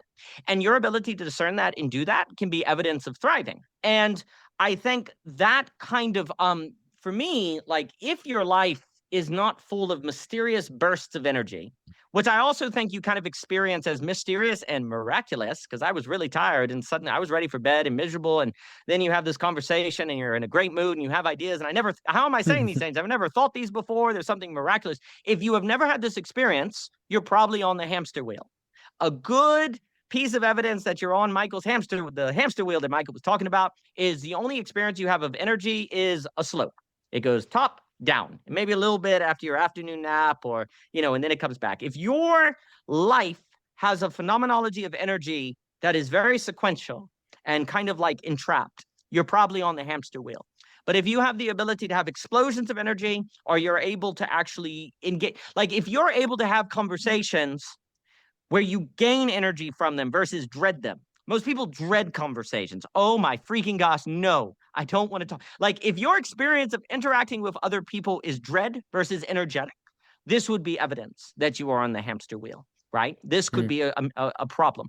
There are more on this list. If your life is bound by plans, like you're not able to live without plans versus be prepared for the unexpected, life should have an improvisational quality, a certain artfulness. Like your day is more of like moving through spaces and you improv with what arises, as opposed to I have a plan and I figured, not that plans are bad, but if all you can do is plan and you have no, what Bernard and I would say, cipher mentality, like hip hop cipher mentality, a certain improvisational character, this would be evidence that you are not healed and can't thrive. Because the person who healing brings with it an ability to go with the flow, to have a certain flexibility. If you're hurt, then you're scared and you don't want to do new things or try new things, because what if you get hurt again, right? Like if you're unwilling to enter into spaces where you don't know what's going to happen in improv, this can be evidence that you're not healed. So a certain improvisational quality tend to be evidence of things. I have more notes, but I think examining the energetic one is important, I think. And most people's lives, I guess the other one I want to draw attention to, which I call it enclosures. If you finally begin to see how so many people around you are trapped by their own understandings of reality, these self-relating logics they cannot escape. Like most people's lives, they're trapped in an understanding of the world that's a hell lock from the inside, a self-relating logic. I call it an internally consistent system or an enclosure. And most people never gain the ability to see them or to notice, oh my gosh, that person is trapped in they can't get out of that. There's an answer to everything and they're stuck in anger. They can never get out of it. Oh my gosh, that person has a way of interpreting everything their brother did and they're justified to never speak with them again. Oh my gosh. And it's all internally consistent. And yet it's wrong. It's so obviously wrong because that interpretation of how they're seeing the other person that was clearly not the motivations of that person. That's not why they person, but they never go and talk to them to find out that wasn't their motivations, which they're justified not to do because that person's evil. So the only way to find out that your internally consistent system is wrong is to talk to that person, which if you do, you're enabling a Nazi or something, right? So you never do. So now you're enclosed from the same time. One of the most important revelations to life is when it's almost like... Or you have to face that you're wrong. Yeah, well, I'm not wrong. Map, okay, right? buddy? Don't you keep that to yourself, okay? Yeah, exactly. So, it's like... Back on the hamster wheel. Yeah, the hamster. Get back on your hamster wheel. You know how in the movie Donnie Darko, he starts seeing those like time trails behind them. There's like trails behind him and everyone. So classic 90s movie. I think it's 90s or early 2000, whatever. There's something about gaining the ability to see how people are stuck in ideas. Like, that Jungian idea that Peterson talks about where ideas have people more than people have ideas. Like you see this. You can see a person by their understanding of situation the next 50 years of their life. You can just see where this is going, right? If you're not, let me put it, if you're not able to see enclosures, if you're not able to see self-relating logics, you're probably not healed. Because gaining that ability to see these enclosures and to also identify when you yourself are falling into an enclosure is a major quality, in my opinion, of healing and thriving. And then to know, and then you gain the skill to navigate and to avoid those enclosures, which also you could think about as game theory problems, which is a giant thing. And basically, I think stuff like forgiveness and slow to anger are the non-rational moves you need to do to avoid these Nash equilibria and different things. But you just see people trapped in these self-relating logics, and gaining the ability to see that, I think, is a big part of being healed. And staying healed, dang it. So you don't fall back into these things. And there is a major, I think okay, I'll stop. I think so many people lose all of their life energy because their life is dedicated to keeping this enclosure going. Tracing out, having this little voice in their head talking about how their 5th grade teacher screwed them, or having these movies play in their head about what they're going to finally tell their partner when they speak to them again. People's so much of energy goes in the direction of tracing out these internally consistent systems or creating these enclosures. And if you're using all your energy for that, which is downward, it doesn't get negentropic, it's just entropic, then you're not healed. But when you avoid that, you gain the energy of moving between the enclosures. You actually gain workable energy, negentropy. You're actually able to then live differently. And so I think the ability to discern enclosures and avoid them is major. But that is also modeled and full body. It's not intellectual. Your frenemy brain will get you in an enclosure. Like your ideas, they're going to get you in an enclosure. You need to embody ideas. Ideas need to serve the body and the entire person and emotion to avoid these enclosures. That's why autonomous rationality is so problematic. But yes, avoiding enclosures, I think, is also big. But absolutely, this is like the fuel of enclosures, though, is not having the ability, having learned or whatever, to actually have emotional experience and to sit with it in our body, yes, and have complexity in it and all these things. But because of that, the insistence of these enclosures is really to keep all of that at bay. And this goes back to the earlier sentiment around, just kind of smoothing. The way I think about it is like smoothing over, like being like teaching, little small human beings to just continuously for the rest of your life learn ways to smooth everything over and keep things calm and ordered and rational. And a lot of this, what comes from this is an inability to be with our emotional experience if we start there. And this just reinforces this whole problem that gives rise to all these enclosures. But I think what's really key about what you just said there is, and sort of links to the staging thing that we've been talking about, the stages of the therapy or the whatever this is we're talking about, the thing. So eloquent. There is so like particular. I think about ISTDP. It's a type of therapy that I would say absolutely is focused in on enclosures and helping a person identify the ones they're in and why they can't see them and all this stuff, and working through and using the body and emotions to kind of bust some of that open. And but there's kind of the work around enclosures that we can come to see that we have been in all this time, and all the suffering they have caused and all these things, and working through the grief of realizing that, and then this kind of it opens a sort of new horizon. And then there is something quite different, I think, about whatever is needed to help a person to feel equipped that they're not going to then just continue to create new enclosures now, or it's not all going to pop up in some sort of new form.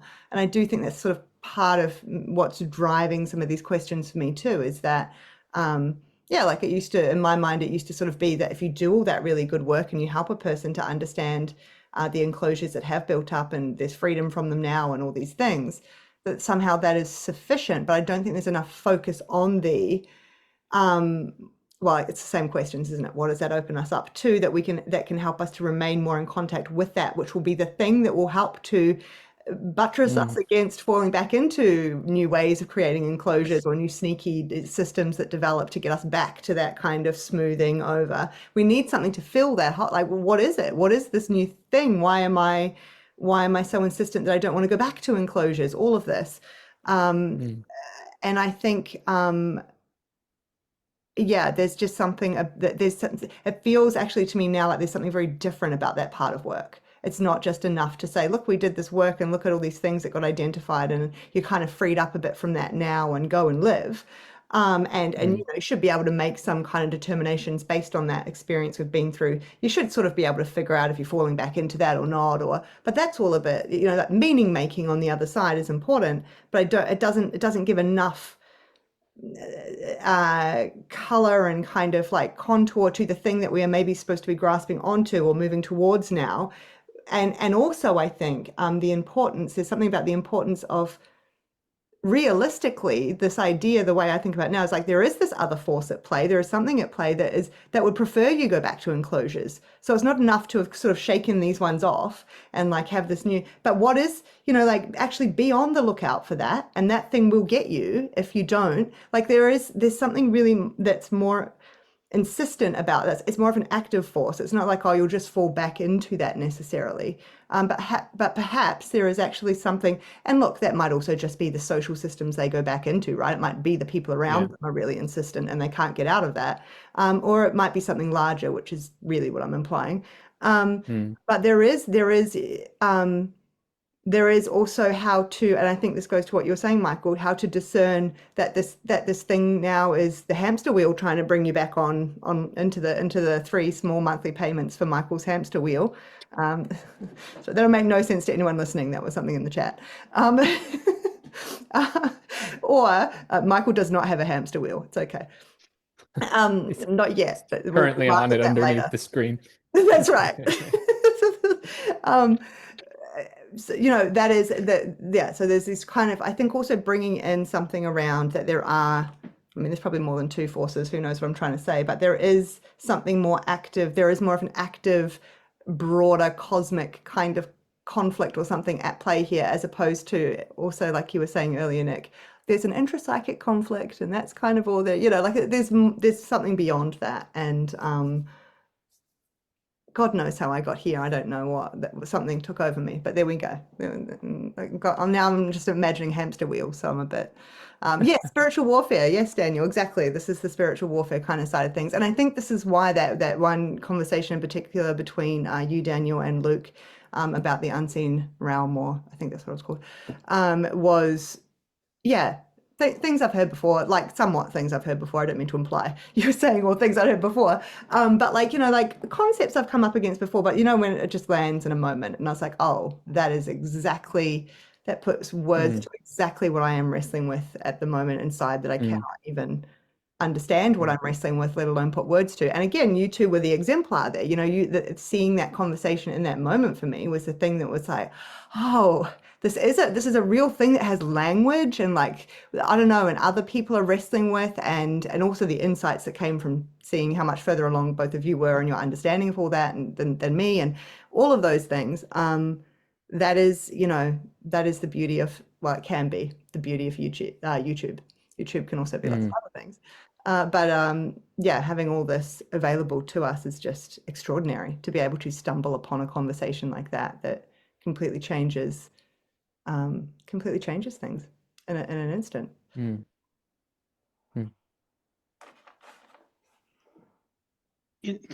As everyone was, speaking that, and I'm circling back to Michael's question on how to discern, the direction. I can only come from my experience. It can't come from my normal machinery. It's just, Gurdjieff talks about the two currents, and that's very much in the energetic, sense of things. But my own experience is, and I think it takes time and discipline and practice, which sounds strange, to really, have a taste of, is this a direction, like a movement towards, I won't say wholeness, but a healthiness, a movement where even if it's not pleasant for me, as opposed to a current where I'm going, I'm about to slide back. And for me, that is kind of moment to moment. Like even right now, where am I in myself? I feel I'm very different to what I was 2 hours ago. You've all helped me to engage parts of myself that I wouldn't if I never had the opportunity. And so to begin to navigate that inner space, that inner landscape that we all have, is terribly difficult. But it also, for me, puts this weight on what we were saying earlier. And I certainly give this advice to people: don't start walking a path until you know what you're getting yourself in for. Right? Because once you commit, you have to commit. It's more than a marriage, right? And so if you've got issues with, kind of commitment to things, then you might need to reevaluate. Because I have seen those who've made, I won't say a movement, but something begins to be unveiled just by the natural process of working with something and with others that you can't unsee. And so then you're obligated to do something with it, whether you like it or not. And if you're not prepared to take that on, then I say, don't even try. Just go back to living a life, pay taxes and die. That's your lot, which I know sounds harsh, but I do wish there was more of that advice kind of given. This is the most important thing you can do literally in your life, because it is literally about your life. And so then it, breeds all these questions. How do I know? How do I know the therapist who I'm, I was just seeing, about to or the ask you, guide? Luke. I was just about to say, could you please illuminate for me some more there? How does one know? And I don't think anyone can tell you, because you need to be forced back on yourself. And this is kind of one of the things, I'll come back to what Nick was saying about, the maternal, the paternal. One of the things and I certainly do this, is test the commitment. But to test whether there is something of an inner taste, because when people do seek out to be healed or therapy or whatever it is, there is something that is not rational. It's not irrational, but it's not rational, that is speaking through them to seek whatever this thing out, and they're trying to grapple with. And the hardest thing is to try to put all of the normal stuff, the justifications. Well, I'm coming to see you because I need X, Y, and Z, or I've been told that this is, all of the, and just go, no, what is it that you wish for? Like right now, if I put a gun to your head, right? And often there are no words, right? It will just be a taste. It'll be a feeling. And it's that, whatever that is, that sort of points to a possibility. And so this is really difficult in the normal world, and even in kind of access points where one isn't allowed to do that. You need to think your way to heaven. It's no, I need to have a roadmap. Maybe what Daniel was saying. All of these things. So that that first opportunity to begin to enter a space where I need to rely upon something unknown. And this is this idea of to transform. What does that mean, to transform? Most people, when they start off, transform means just another version of yourself, right? I want to be better. I don't want to be like that. I want to be, I don't know, whatever it is. I'll normally kind of tack on a whole bunch of things. I want to sleep better. I want my I want to sleep sleep be better. better. I want to get my taxes done on time, please. Oh, yeah. It's all these, short-term kind of the functional, instrumental. But if people are allowed, and this is, I think, where these access points become so critical, just for the first time, allowed to explore in a non-rushed, non-kind of performative way, what do you really wish for? And if you were to die now, what would you wish for? And just to leave it, not answer it, not respond to it. Just allow that question to begin to take root, right? And then that can be, kind of watered and nourished over time, where normally the way is, oh no, I've got the way, yep, got to do this, got to do that, and I'm gonna, and that kind of sort of kills everything. So it's this question that sort of Michael was asking, how do we know? I think the first, at least for me, is I don't. But if I can listen, and which is incredibly difficult to do, but really listen, it might be revealed to me. And I've had in my own life where there's moments to moments. I've also had in my own life where I've been so dog-headed about, no, I'm just going to push through this, and I'm just going to, this is what's going to happen, and like it. And then in a moment, it's like a bolt of lightning hits me and just goes, don't think so, buddy. Don't think so. And I'm paralyzed, and I'm literally forced to do an about face, drop everything. And I've literally in moments resigned from a job, walked out going, what the fuck have I just done? This is insanity. Best thing I ever did. So it's, I don't think it's a formula anyway. You can't write this stuff down, but I think you can be very much helped by those who have had the courage and the bravery to listen, because there's something in them that cannot be fabricated. Whatever words we put around it, you know it when you feel it. I was just exposed to, like, an hour before this call, an idea that Nietzsche had, that he calls the endless return.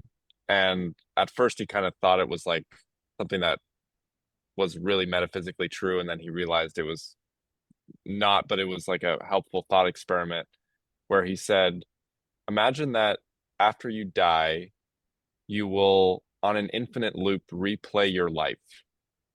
And do you want to, in the video game, if you die and you start back over, like, would you want to replay the life that you lived? Or would you be like, no, to hell with that. I don't want to go through that like dumpster fire again. And um it was in the context of a video that I was watching for school with Irvin Yalom and a group that he was running. And yeah, it kind of just stopped me in my tracks of like what a great question. And I feel like it even is more profound than the like, if you knew you had one day to live, what would you do? Because people often will just throw out like all sorts of crazy like new things that they would do or try, or oh, I got my bucket list and I want to go, do all these things. But it's like this is like not just do you have one day or do you have 1 year, do like what would you want to do, what risks would you take, but like would you want to relive your life again? Mm. And yeah, it really made me think, and just made me think about the decisions that I make and have made that have gotten me to where I am, and still the sense that I'm in some ways I would answer yes to that question. I would I would want to relive my life again. In other ways, I know that my life is like far from what I would want it to be. Eh, and that instead of maybe like a couple years ago that would have just knocked me over with despair, but now it's like a catapult to keep living, to keep questing, to keep um and that does feel very distinct from the Mm. kind of, oh, I just kind of have to keep my head down because this is a paycheck, and in some distant future, like that money will, I don't know, give me the freedom to leave the job or whatever. And it feels like an enclosure because it feels like a should or a have to, as opposed to, yeah, I mean, maybe the difference is like Daniel talks about intrinsic motivation, like the the sense of like a self-volitional um engagement with reality, or and I think that for me is like in those moments where, yeah, I've had the experience as well of leaving jobs or taking jobs that feel kind of out of left field. Um, and in the moment, it has just felt like the right thing to, like the only thing to do. Now, have I fallen flat on my face as a result of that? Yes, more times than not. And it makes you question, was that really like was that really a calling, or was that my ego, or whatever? Um, but you learn from that, and you learn to be more discerning with your aims. But yeah, I love that endless return thought experiment. Mm. I think something that is sticking out to me and all of what you guys have been talking about, uh, in that, like clearing out some of the, you can't give a for sure direction. I don't know if this was something who was saying, but you can't give a clear direction, but I can kind of clear out enough to where you can start to listen for yourself where you think you need to go. Um, and like your Michael, what you just said, like I can learn from those experiences. Like I think that is the most what ties all that together is like so many people like what is it that inhibits or is parasitic to learning? Somebody being able to take like learning from their experience itself, either because they short-circuited by shaming the shit out of themselves, they're in an enclosure, they can't actually take the proprioceptive, all of like, oh yeah, I did this choice, it hurt, cool, won't do it again. Like there's a short circuit that happens somewhere within these things, and I think that has been the question that is like spiritually, but also therapeutically, like where in my own life, like am I, and in the lives of people I interact with, like where can I not learn right now? Like where have I been so shut off to the learning process and why? Right? Like is it because it makes me got to be receptive on something bigger than myself, right? Is it because I have to like yeah, I was talking about this with somebody with like gratitude. Like you can tell people all the time to be like grateful, but like if you can't accept a gift because it's too big of a blow to your ego, like you're never going to be grateful. It's always like a contest, right? Like you can't sit if it is too threatening to you to receive a gift because you feel bad about it.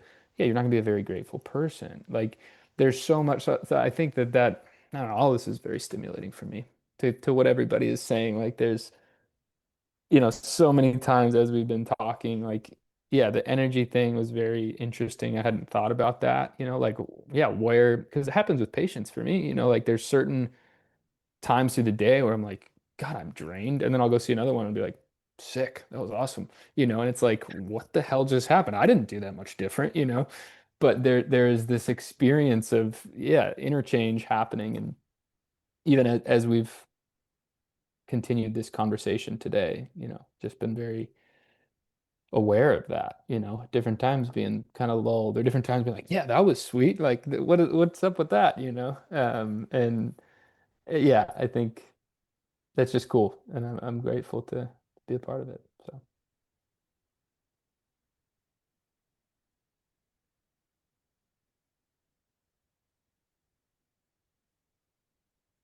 No, I've enjoyed it immensely. I also think there's something about those energetic shifts that create feelings of intimacy. When you have energetic surprises with like your wife or spouses, that also creates a certain of connection and intimacy. I also think it is hard, like that energetic change, which again, I'm certainly channeling Luke's thinking here on Gurdjieff, which I think that focus on energetics and energy is major. I think we have thought about if I just keep referencing Christianity, Christianity has been thought a lot about in terms of ethics and salvation and stuff like that, which of course has truth to it, but there's actually an energetic revelation there. Like there is a mode of being that unleashes the word spirit should be more tied with energy, not just disembodied sort of thing, right? Like spirited, like school spirit. There's an energy, right? And I think like if you start saying like religious life and theological life are actually tied to unlocking this energy, oh, well, that's way more interesting than just having the right dogmas and propositions. It's almost like you're capable of like magic tricks and stuff. Yeah, almost like miracles. Oh, interesting. Someone taught on that. So there's something about like, and also too, that energetic shift helps you tell the difference between associate and friend.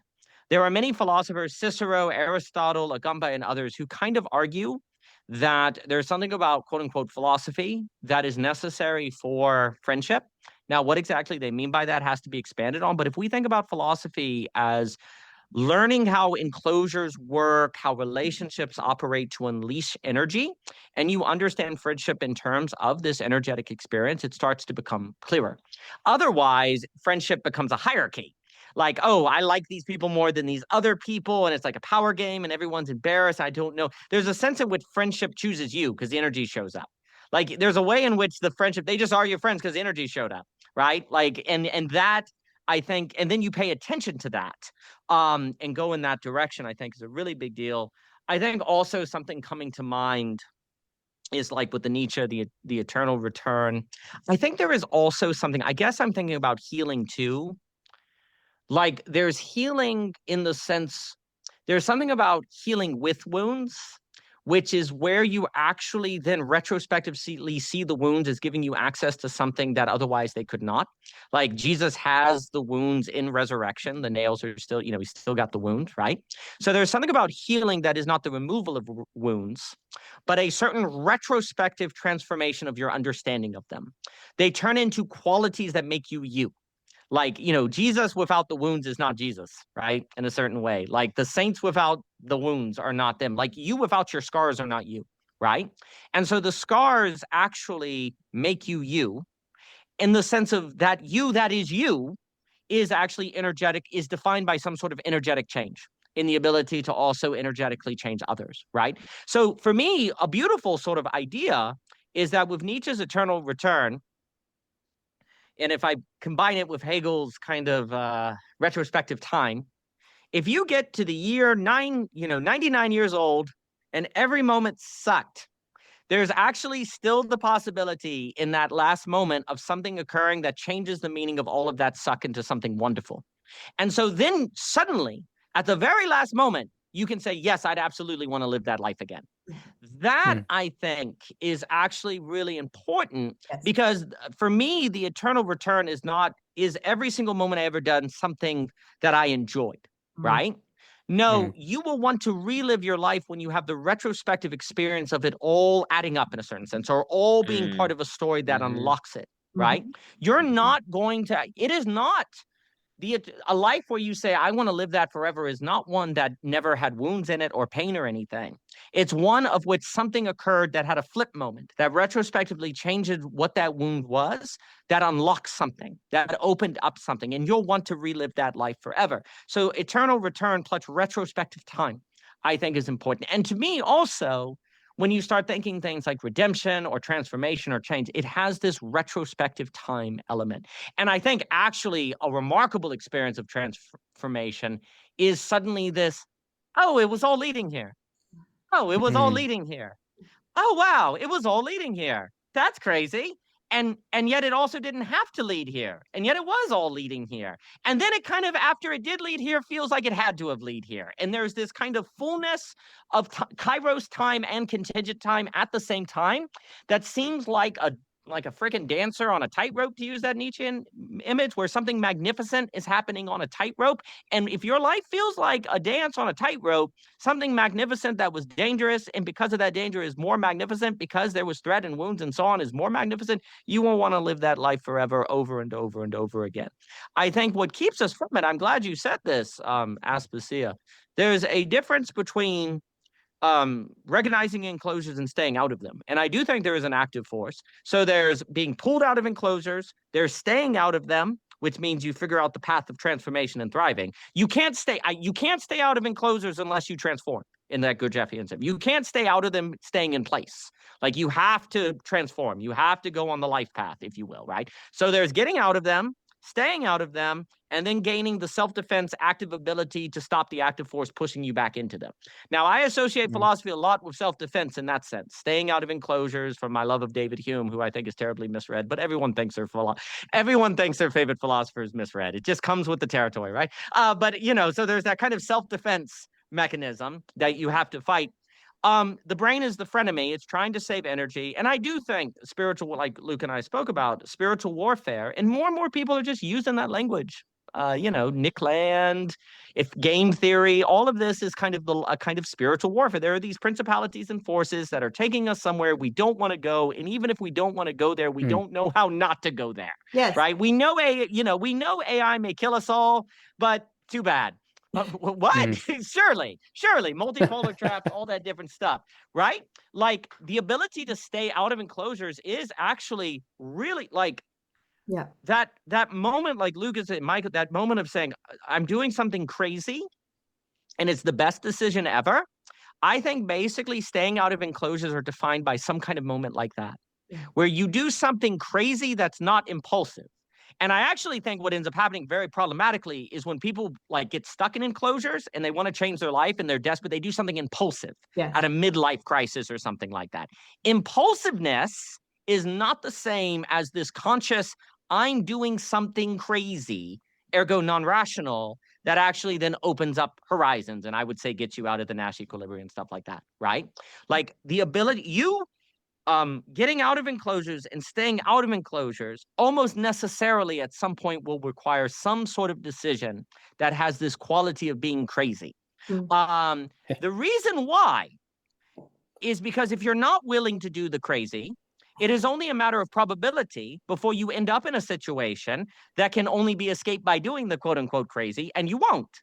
So that's just how life is over enough time. You will end up in a situation. You are going to end up in a situation that you had good reason and good ideas to be in.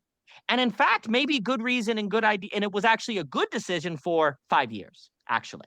Like it actually was a good decision for 5 years. But then the overfitting begins. You get to year 6. And actually, you know, in your heart of hearts, it's time to go. But your whole history says you shouldn't. It's paid the bills. People respect you. You have a history of this being a good idea because actually it was a good idea for those 5 years. But now if you stay, it will destroy you, right? And you see, all rationality says you shouldn't go. Enclosures work by good ideas. They're reasonable. Enclosures make sense. That's why you stay in them. Enclosures are not madness except to people outside who can see them. So if you're in them, it's a good idea to stay in it. If you're not able to make a non-rational choice or make a decision when you know in your heart of hearts you need to change, and you're able to stick to that against all of the good reasons, against the history, against the evidence even, then it is only a matter of time before you're stuck in an enclosure. It's inevitable. So that ability to make that kind of decision, which is also, I would argue, an experience of the miraculous. Because when you do something crazy that makes no sense, and like Luke said, and it was the best decision of my life, isn't that miraculous? Right? I mean, that's kind of miraculous. Like, it was crazy. The crazy was the best decision of your life. Wow. That is what I'm getting at with the miraculous. Like, there's something about the purpose of human life as to do the miraculous when it's time to do the miraculous, which at the time will not seem miraculous. I think this is very important. We think miraculous things seem miraculous at the time. No, they seem stupid. They seem like the thing that pisses everyone off. They feel like they're going to bankrupt you. That's why they feel like miracles when they unfold everything, right? If you cannot do that at key moments, which then that gets into where you need a vision of the good, a vision of the beautiful, I would say, and that gets into the purpose of human life. If you don't have a sense of the purpose of human life, then when you to take that point that Luke's been, and then I'll stop. If you don't have a sense of the purpose of human life, then when you get to that moment where it is rational to not change, if you don't have that strong conviction of purpose and this sense of what that should be like, you're not going to be able to do the crazy thing that gets you out of the enclosure. So then and that is kind of the active element of life is you're going to make a good decision. The active element of this enclosure is life is such that you will make a good decision that stops being a good decision. You almost must, you almost must. And it's a probability that you'll end up there. Once you do that, you have an active reason to stay, which is your own reason, which is your own history and your rationality. And you have to stand against it. If you can't stand against your own rationality, you don't become human. You're just an artificial intelligence. You're just like a host for your rationality in a certain sense, right? When you can stand up to your rationality, you're no longer just a host for it. It is no longer the case that ideas have you. You have ideas now because you can say no to your ideas, which of course will be crazy. But that's when you become human. And if you don't do that, you're gonna end up in enclosures. And to model that and to share that and to show that, I think helps people in their own lives do that when it is time, right? And to know how to do that. But you see, I think a little bit to what Luke was saying about this certain danger element. You have to I think people will do something like what I'm describing, but it's in the wrong spirit. Yes. It's impulsive. They're not ready for it. They just jump at they do it out of a desperation. They do it out of a kind of, I'm leaving this marriage because it's all set, but they haven't transformed. So wherever they go, they just recreate the enclosure, right? They just recreate it. There's also something about holy things that are Lovecraftian. If you're not ready for them, it's the ancient ones that reduce you to dust. But that Lovecraft is also the love that moves the sun and other stars of Dante. So you have to be, the holiness of God kills people who aren't ready for it, right? So there's something like that. But this also gets into the issue of lifelong community and relationships, to have a sense of where a person is, what they're ready for, what God has intended for them, and to be able to kind of discern those things, which I think gets into the necessity of lifelong learning, which I think the social coordination mechanism makes possible, this kind of active discernment of people, eldership, and kind of, well, let me put it this way. That whole schema, that whole situation of discerning individuals, where they're at, what you unveil, like the unveiling with the UN in parentheses, what you show, but not too much at a certain rate they can handle so they're not destroyed, which varies for different personalities. And there's some people whose sainthood is found in being a really, really good engineer. That's where their sainthood is found. And then in someone else, it is found in actually this doing other things, energetic, et cetera, so forth, right? So that whole schema is why we need to regain the social, which we have lost. We've lost the community. We've lost the social for the state. We conflated social with state, as Rothbard warned against, or we lost the social for the individual, which was a metaphysical conception designed to protect us from totalitarianism during the Cold War, to say something large, which worked. But then we came to the other side needing the social, and we don't know how to get it back. We need the social to do that kind of discernment and individual attunement and adjustment for individuals to sense where a person is at and where they're at, which changes between individuals. And I think this infrastructure is part of regaining it. If we do not regain the social, then we're not going to figure out how to tarry and work with these things. And that's using the internet, not for the Nick Landian AI capital rationality that is Lovecraftian and Cthulhu and all that stuff, but in service of a social coordination mechanism that helps us regain the social we need to do that work. So the work continues. The distinction between the doing the impulsive versus doing the crazy is so key to all this. So key. And I think it actually is part of the reticence to speak about some of these things that I've always had prior to now. I'm just over it now. Now I'm just talking. But is that how easily that can be misconstrued, or someone can, but that's true of all words, right? Someone can take those words and craft them into some sort of command to do something that came from you, not me.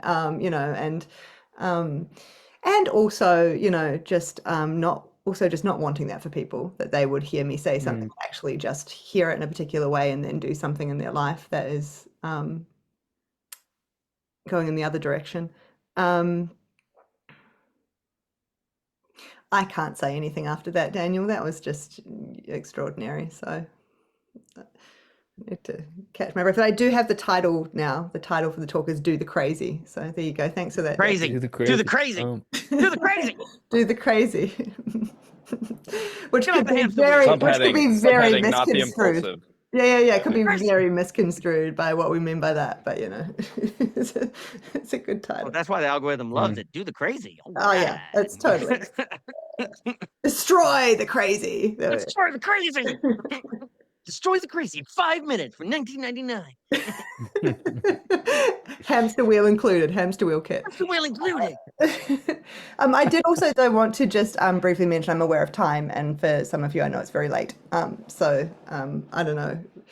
I'm just hanging in my garage. That's what we do here in Virginia. We just hang in our garages still. You have a house cool. That's more than just, I thought you just were in the garage. That's where you chill all the time. Oh no, we added carpets and actually got that cast iron stove to work for the first time in like 70 years. Oh yeah. I got Grace is so thrilled about the fairy lights. The closeout aisle at Sam's Club is just freaking magic. Daniel, they're throwing out all the gold. Daniel, don't say Grace's. I know the truth is you are. You love those fairy lights. You're the one who loves them the most. Look, look, Aspasia.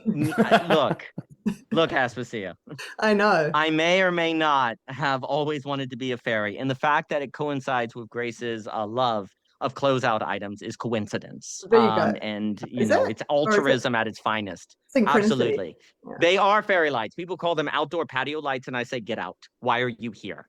They are fairy lights. Don't call them patio lights. Call them that? No, they are fairy lights. They're fools. They're restaurant lights. I'm like, fool. They're fairy lights. I don't think it's a coincidence that you've been in the garage a lot more since those lights. The whatever room you were in before that, with the picture with the 1,000 squares. Yeah, the weird picture I threw in the air. Yeah, nah. I got fairy lights. I don't need that office anymore. It's actually locked. You can't even go in. There's a bookshelf in front of the door. Can't even go in. Sort of metaphor and all that, yeah. Michelle's domain now. Yeah, it is.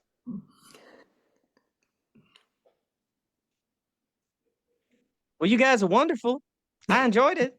There's a Yeah, lot. I was gonna say, is there anything kind of anyone's called to say beyond that?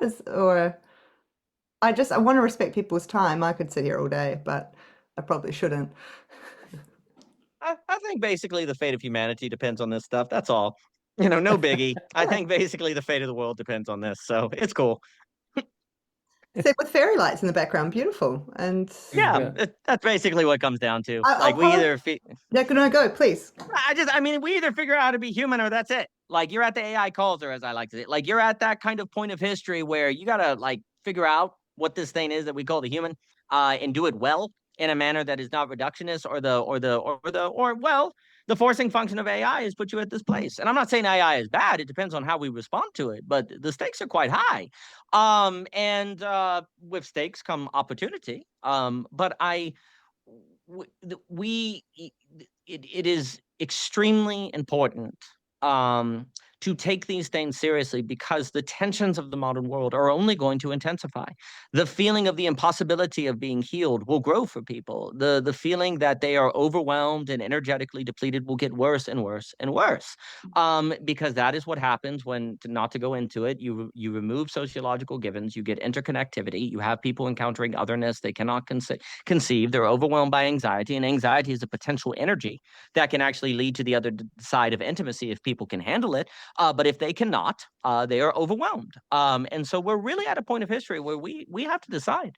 Now, I also think doing this work of the human has not had the infrastructure or the coordination or the logistical possibilities that we have needed to actually do it well. And I do think that is tied to the social coordination mechanism. We've had the pricing mechanism that has been able to effectively coordinate resources and materials around the world, but the movement of capital and resources has been faster than the movement of the development of subjectivity beyond local configurations and givens. And as a result, we're lopsided in a material way. Like for the global capitalist market to not overfit the human as such, you need a social coordination mechanism by which subjectivity can develop at a similar flow and rate and movement, which means that people in America need to be able to talk with people I mean, like, can you imagine how much money, like 40 years ago, it would have cost to put together a meeting of us? Right? It would have been logistically impossible.